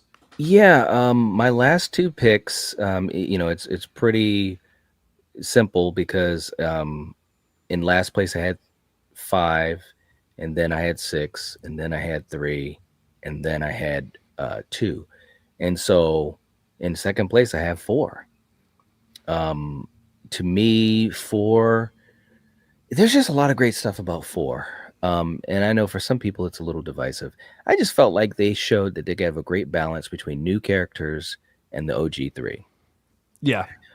It was fun seeing all of that. I think they had some great new characters. Obviously, Jill. I absolutely love Kirby in this film.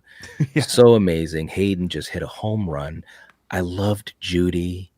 I mean, there's just the little moments in the banter with her and Gail. It was just like icing on the cake. This was a Sydney story, but yet the way it was crafted, it was Jill in the middle of it all, because Jill was kind of like the new Sydney. And of course, for me, that blinded me to the reveal, which I think, other than the original, is my favorite reveal. Like when I first saw that, my heart sank because I was like, no, not Jill. Are you serious? And then I was thinking to myself, why did I not just figure that out? Like I try to turn my brain off when I'm watching Scream, a Yeah. Scream movie for the first time. So I'm not actively trying to put clues together. I just want to let it wash over me. You want to be shocked, I right? want to Yeah. be shocked. I Yeah. don't. I don't. I mean, obviously, if something's dead in your face, you obviously pay attention to it. But when that reveal happened, I was just like, oh my god! And then what was even better is watching her kick her own ass. What are Yeah. we doing? I mean, the levels that Emma was going to was just amazing. And so, anyways, I don't want to rant too much, but I really enjoy 4 a lot. It has so many fun things, and it's the sequel that I've gone to the most over the years. It just has that thing about it. Brutality, Ghostface, the Olivia kill. I mean, good God. I mean, that was just and shout out to our buddy Marcus from I Shot Him Six Times because Charlie was doing the heavy lifting, baby. Charlie was not playing around. He doesn't get the respect, but he definitely character wise in the movie, he did some great kills. So yeah, 4 is my in my second spot.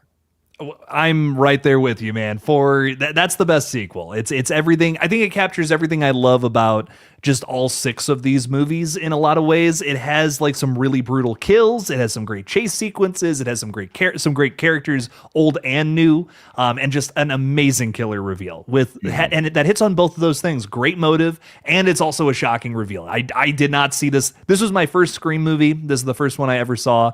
And I just remember getting that reveal at the end of Jill. I was like, I was a kid. I was very young, and I was just like mind blown. I'm like, what?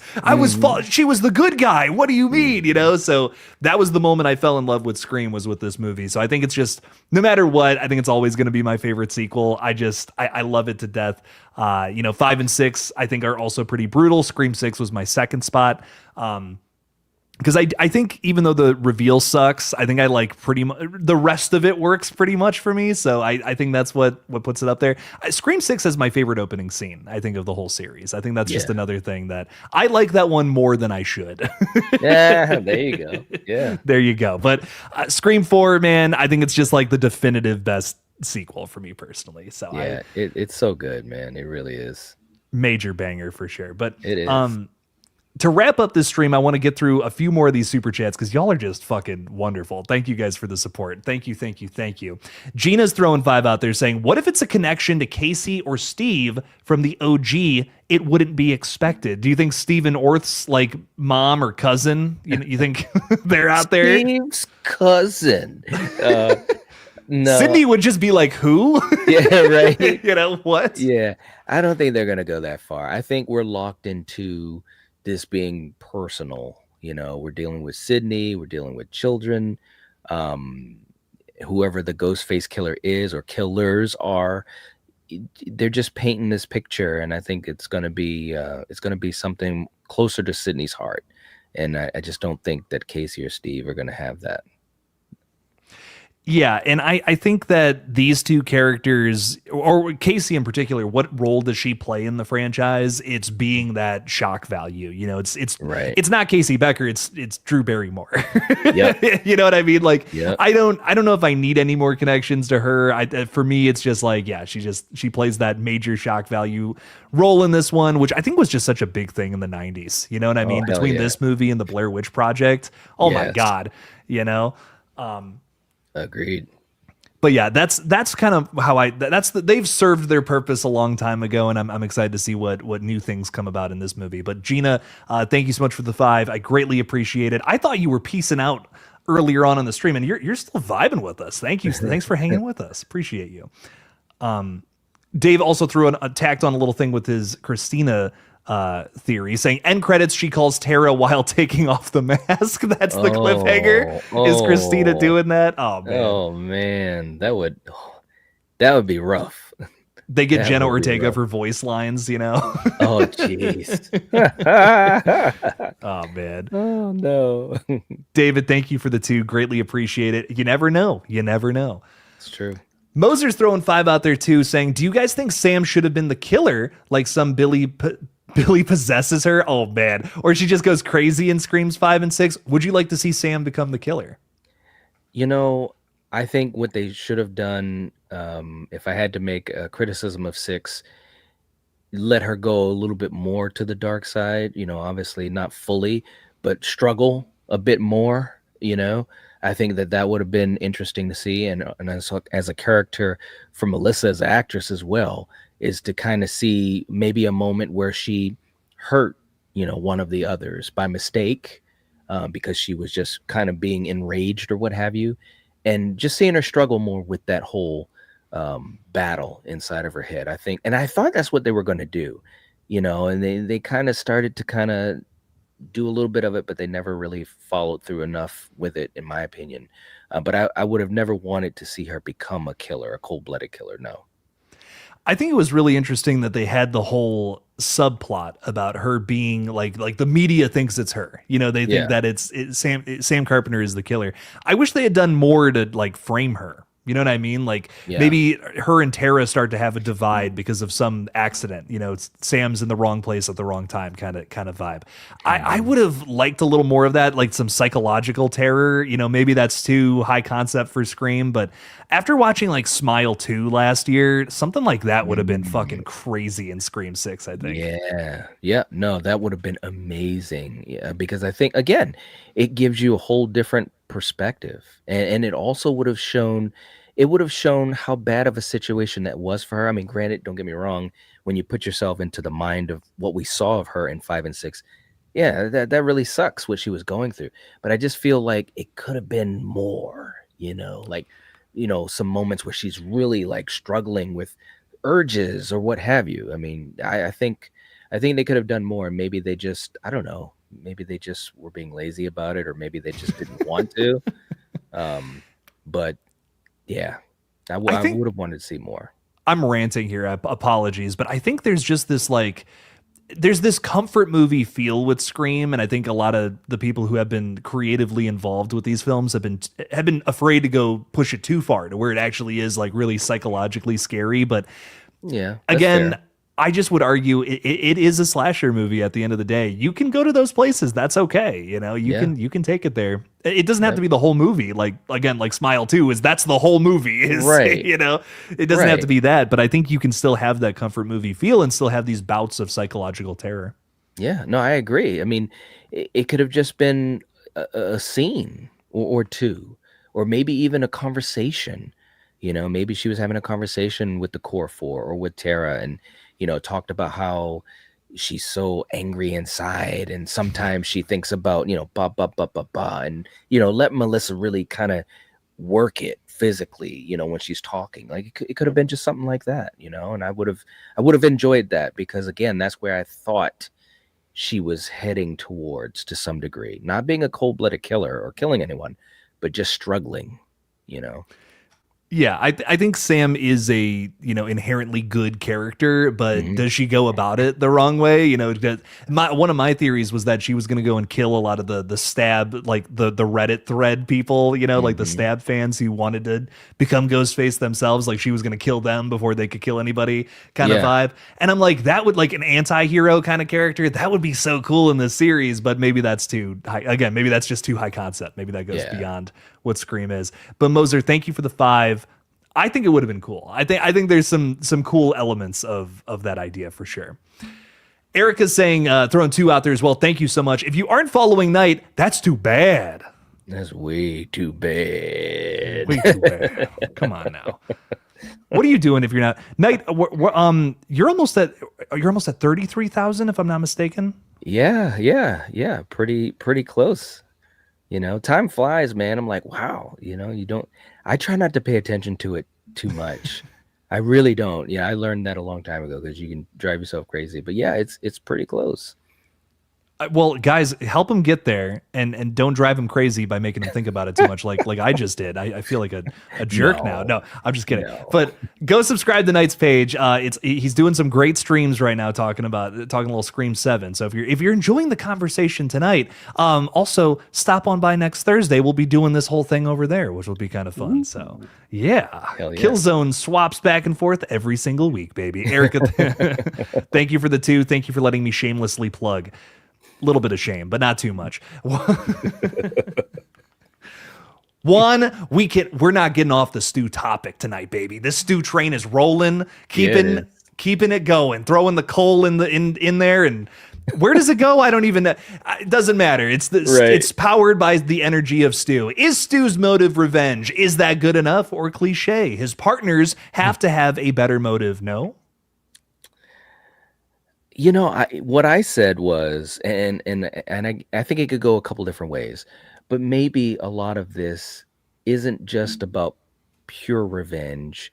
Maybe it's one of those things where once he went into hiding, he truly just kind of just said, F it, I'm in hiding, yada yada yada. Maybe if the Ghostface killers that are using the Airbnb, obviously making a big thing out of this, what if there was, and I don't want to say jealousy, but what if it's the type of thing where, we see it in the trailer. I'm going to burn it all down. Maybe it's the type of thing where he feels as though the past, there's a mockery being made of the past. These new killers, they're just, this was real to me. What we did in 96 was real, whatever. And that's part of his motivation. And of course, his nephew was killed. And of course, Sydney is, living a happy life, family, a business, so forth and so forth. Maybe revenge isn't the first part of the motive. Maybe there's a little bit of that. Maybe it's jealousy. Maybe it's because he wants to stake his claim. I think that would make it a little bit more interesting to me. Because if it was revenge, then you'd have to go back and say, well, why didn't you do this sooner? And there'd have to be more explaining to that. What if it truly was Roman helped him after the events of 96, after the events of, the attack. And he was just basically like, I'm done. I'm just going to be in hiding, change my identity, whatever. And now he's pulled back in, because of the events with his nephew, because of whatever, these new Ghostface killers. So I just think that would be more interesting than just plain out revenge. Well, I also feel like if he's been hiding in a basement for 30 years, maybe he's just like, well, this ain't a life worth living. He's like, I'm just going to go out. I'm ready to die. I don't care what happens. I'm going to burn it all down. Burn it all down. Scorched earth policy kind of vibes, literally. And that is being represented in the trailer. So that could be the case. You made a good reference earlier about Hannibal Lecter. And if we remember in the sequel to Silence of the Lambs, Hannibal, he was free. He was hidden. Like he was chilling. He was well off. He was respected under obviously his alias and Dr. Fell. And he was just, but he said to Clarice, he said, I'm ready to come out of retirement. He basically was bored. That's what it was. And I'm not saying this will be the same thing, but what I'm saying is that, it could have been the type of thing where he really went into hiding. And after a while, he just feels like he has to remind people who he is. Yeah, I 100%, I could see that being part of the motive. So it's not just revenge. You know what I mean? It is also just, well, I can't do anything with my life. I have been in a basement for this whole time. I'm just going to try to kill as many people. I'm going to take as many souls to hell with me as I possibly can. He's just, he's lost it. He's crazy at this point. Right. Real quickly, sorry for the segue. My buddy Jake Aganyaga is hanging out with us in the chat saying, on a date with a girl who has seen your channel. Jake, I love you so much. You crack me up. Been way too long, man. Hope you're doing good. Thank you for being with us. But one, thank you for the 5. And I think we answered your question in an interesting way. Hopefully. I think so. I love the Hannibal Lecter thing. Like that's a really good point. I love the idea that he's done. He's like, fuck it. We're gonna knock this thing out. Yeah. Reagan McNeil Exorcist throwing $2 out there. Who knew that Possessed Reagan was a fan of Scream 4? I never knew that. That's so right. Exciting. But yeah, that's Jill Nation forever, baby. Jill's my favorite. Let's go. Let me ask you this: is Stu your favorite Ghostface, or is Jill like kind of up there? Jill's definitely up there, but I got to go with Stu. I mean, he's got to be the number one. And it's really like you said, Matthew was just on a different planet. The performance, the lines, the physicality, the zest. He was zesty, bro. I mean, like just watching, anytime I watch it, I'm mesmerized by the way he performed it. And it impressed everyone. It impressed Wes. Wes was just so impressed with how Matthew just brought that type of energy. But yet it was, how do I want to word it? It was like an intelligent energy. It wasn't just like, it wasn't like a Jim Carrey type of thing, and just all out nuts. There was a craft to it. You know what I mean? If that makes any sense at all. But yeah, he's my favorite. Jill is up there, man. I'll be honest. I don't know if we've talked about it on the collective, but for myself, I don't know if I've ever really sat down and ranked all the Ghostface killers. I might have to do that. But I love Jill, though. I truly do. I think in terms of performance, Stu's got her beat for sure. Oh I think yeah, I think I like her motive. Like that really propels her up there yeah. for Her me motive personally. is great. And She's committed, bro. she's committed, and her running into the breaking stuff on her face so it looks like she got attacked, and I don't there's a lot to love about that whole third act of four for sure. But Reagan, thank you so much for the two. I greatly appreciate it. Jill Nation forever, five ever. It's longer than forever, baby. Hollywood Guy, and this is the final one, ladies and gentlemen. We are going to end the stream eventually. Thank you, Hollywood Guy, for the support. Saying not to be negative, but if Stu is alive in the flesh, so then would the others be alive too? If you bring one back, then all of them have to come back, and that is absolutely a concern of mine. A big thing that scares me is that if Stu comes back and that's the big reveal, why would they want to go back to the old formula of murder mystery again when we can just bring back all the other beloved killers? Laurie Metcalf's back, Emma Roberts is back. I am worried about that because I think that's how the studio would receive it. Knight, is that something that is on your mind? Not really. I just honestly think Stu's in a different class, from a lot of these other killers. And maybe that'll change as more years go by and others grab on to 2 and 3 and so forth. But I think, Matthew Lillard is just so charismatic, not even just as Stu, but just himself. He's been around the franchise since the beginning in one way or the other, kind of on the outskirts. We know this. And I think that he's just got enough pull as a character and as an actor and charisma wise for them to pull the button on this one and bring him back. Whereas Laurie Metcalf, yeah, there are fans of her and so forth, but she doesn't have that pull like a Stu Macher. You know what I mean? So and not to mention, and of course we know our great friend Steven did so much to reveal a lot of these possibilities, but he wasn't shot in the head. Yes, Yeah. the TV fell on him, and like we said in the Stu trial, there are people in real life that have survived worse. Is it airtight? Maybe not for everyone, but even if there's that possibility, you gotta say, ugh, maybe. So, I mean, people have been struck by lightning directly and survived it. I mean, Yeah. so anyways, I could rant on and on about that, but yeah, I'm not worried about them thinking they can bring back everybody because they bring back Stu. I just know that studios will take success the wrong way. They'll look at They can. success and they'll say like, "Oh, that was successful because of this," and the audience is like, "No, what? No, Right. of course not." That's countless examples from this decade alone. But I think that the other thing about Stu, not just him getting shot in the head, but he's also one of the original killers. And he's technically not even really the focus of that film. So if there's any killer you could expand on, if there's any killer that kind of left you wanting more with more questions, I feel like it is absolutely Stu, because Billy is pretty explained away. Stu has got that ambiguous question about him, though, right? Sydney asks, "What's your motive?" And all he says is peer pressure. And it comes off as a joke, but does it mean more? I feel like there's a lot of.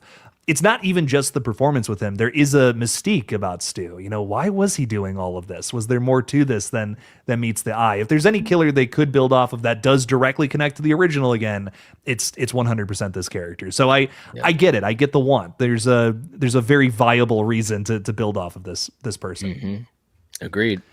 Hollywood Guy, thank you so much for the 5. I do appreciate it. And I meant to say this at the top of this. No worry, if we're just talking nonsense up here, if you think we're saying some crazy shit, throw it out there. It's all good. We want to hear all kinds of opinions. No one is shunned. If you hate the Scream movies, let us know why. That's right.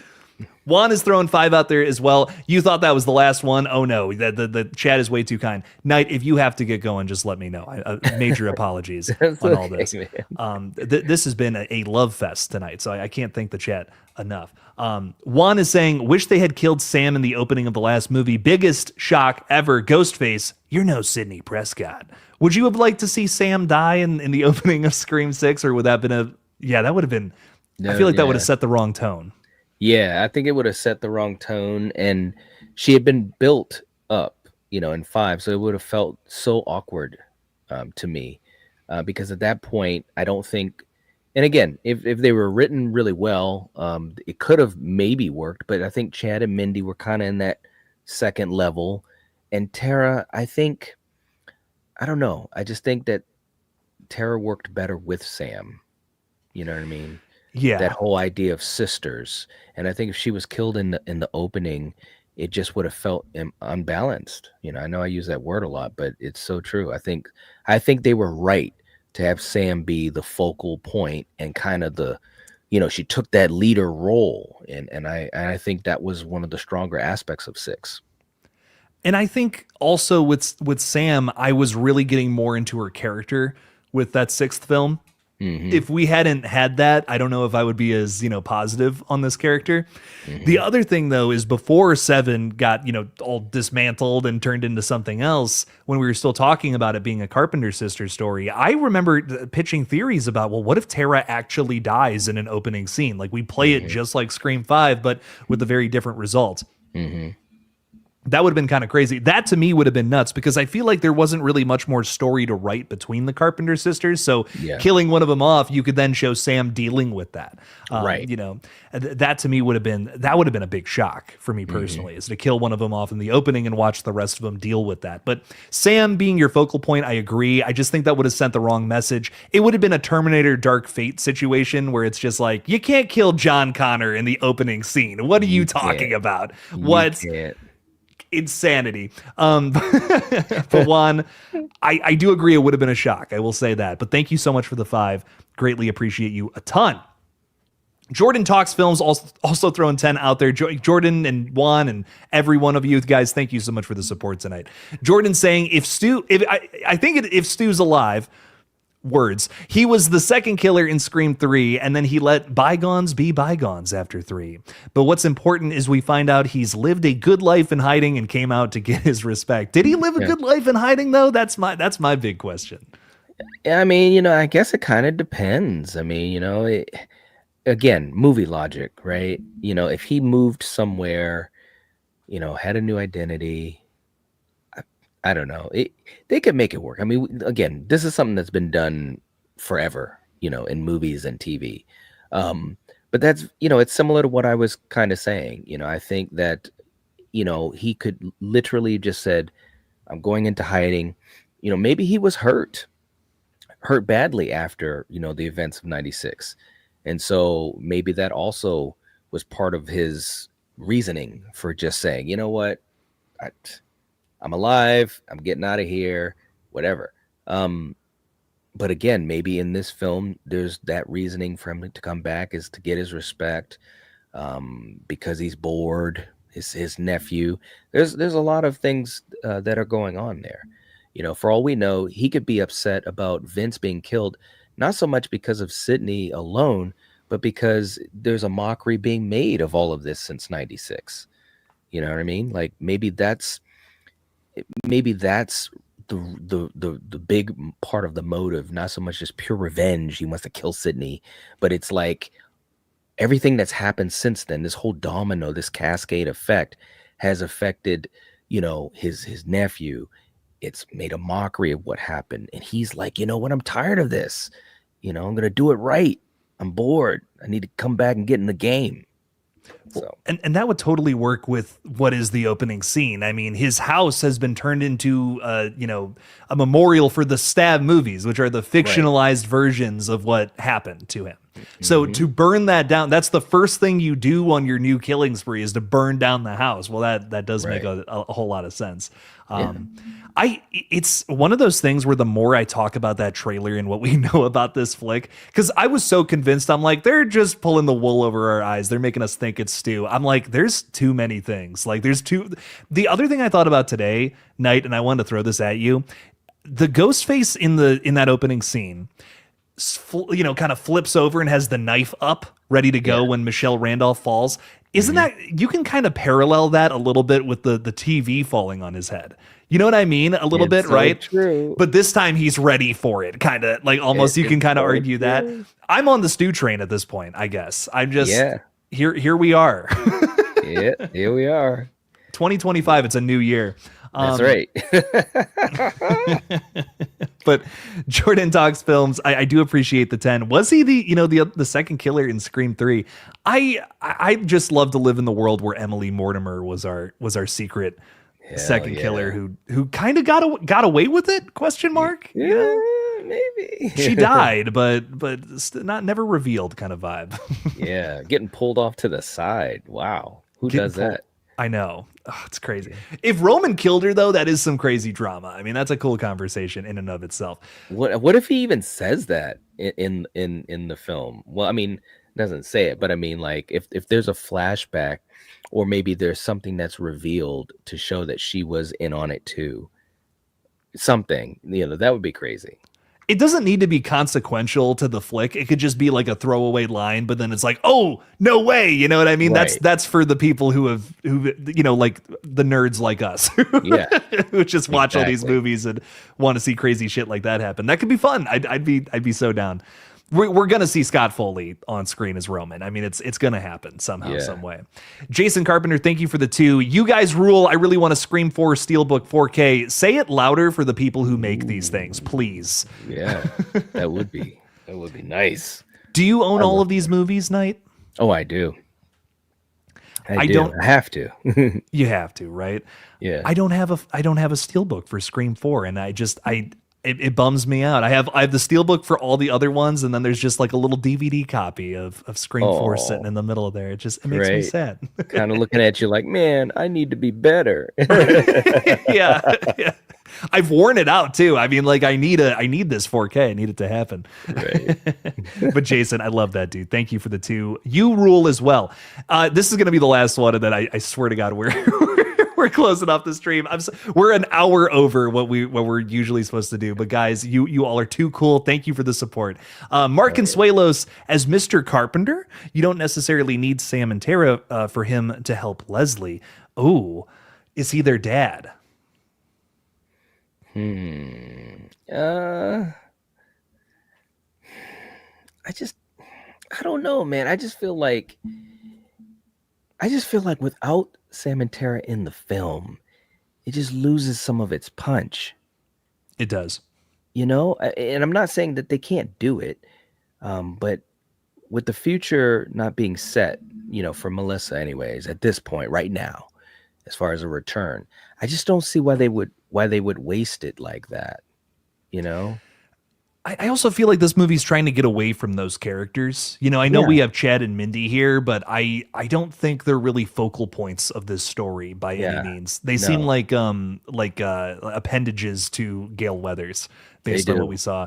That is good casting though. Like if anyone's going to play their father, Mark Consuelos, I could totally see, but I don't think that Sam and Tara are involved with this one, even though, my heart wants them to be.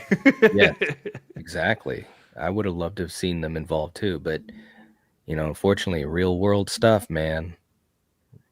Yeah, no, it's a bummer. But Mark Consuelos, I think he's going to be Gale Weathers' new love interest. So I think that's going to be that might be controversial though, because with Dewey not in the picture, is anyone going to be down for a storyline like that? I don't know. We'll just have to see though. Is Mark Consuelos going to put the moves on Miss Weathers? We'll see. But total wint. Thank you for the 5. Thank you for the support. Greatly appreciate you guys a ton. To close out this stream, Knight, is there anything else that you wanted to throw out there about the Scream franchise or just Scream 7?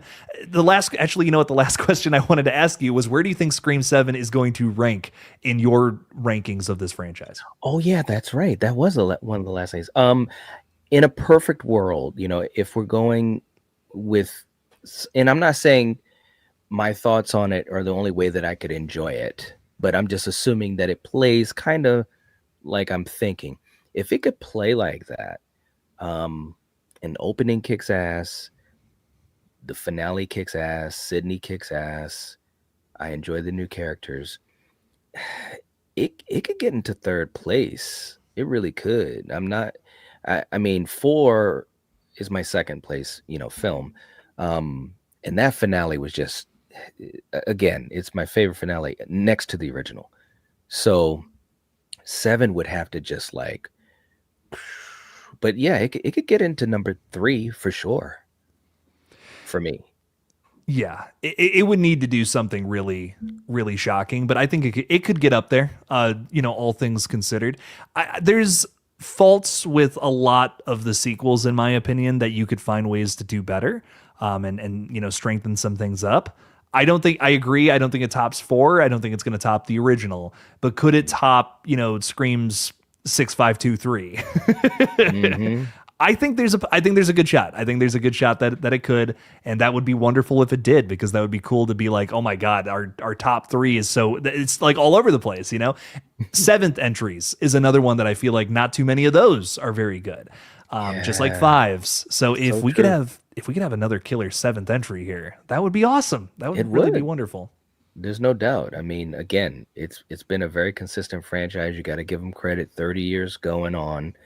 Um, they deserve their flowers because no other major horror franchise has this type of consistency. They just don't. I mean, Final Destination is pretty close. I Yeah. enjoy all of those, but there is that one that's kind of like, I'll still have fun with it, but um, but yeah, Scream is very special in that sense. It truly is. 100%, man. I hope it bangs, and I cannot wait for February 27th.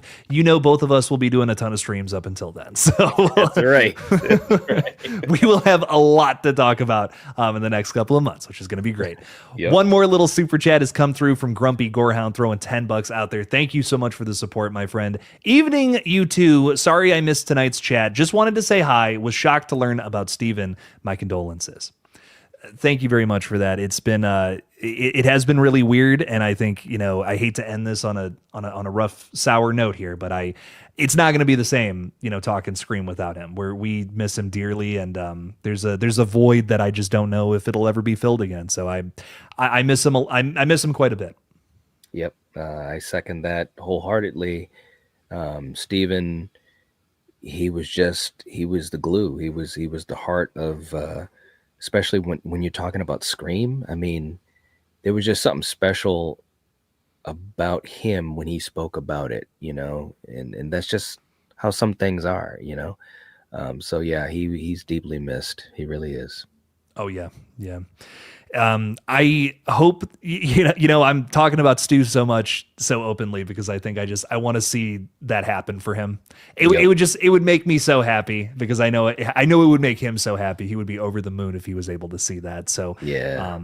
there's that part of me. There's that part of my soul that's just like, you know what? This is the time. Let's do it. Let's rock and roll. So, Grumpy Gorehound, roll on the stew train, baby. Thank you so much for hanging out with us. Thank you for the support. Thank you everybody who joined us tonight talking a little Scream. I will be live again tomorrow night. I'm using a brand new streaming software because my other one took a poop on me. Maybe I'll be live tomorrow. Maybe I won't. It's going to be a really interesting gamble these next 24 hours. But I do appreciate you guys a ton. Make sure you're subscribed to the Night Watch Zone as well. His channel is just as banging and also has some pretty damn cool Scream 7 streams. So stop on by over there. I'll be over with him this Thursday. And as always, fellas, don't forget to kill it out there, y'all. Bye-bye. See ya. I hit the wrong button. There we go.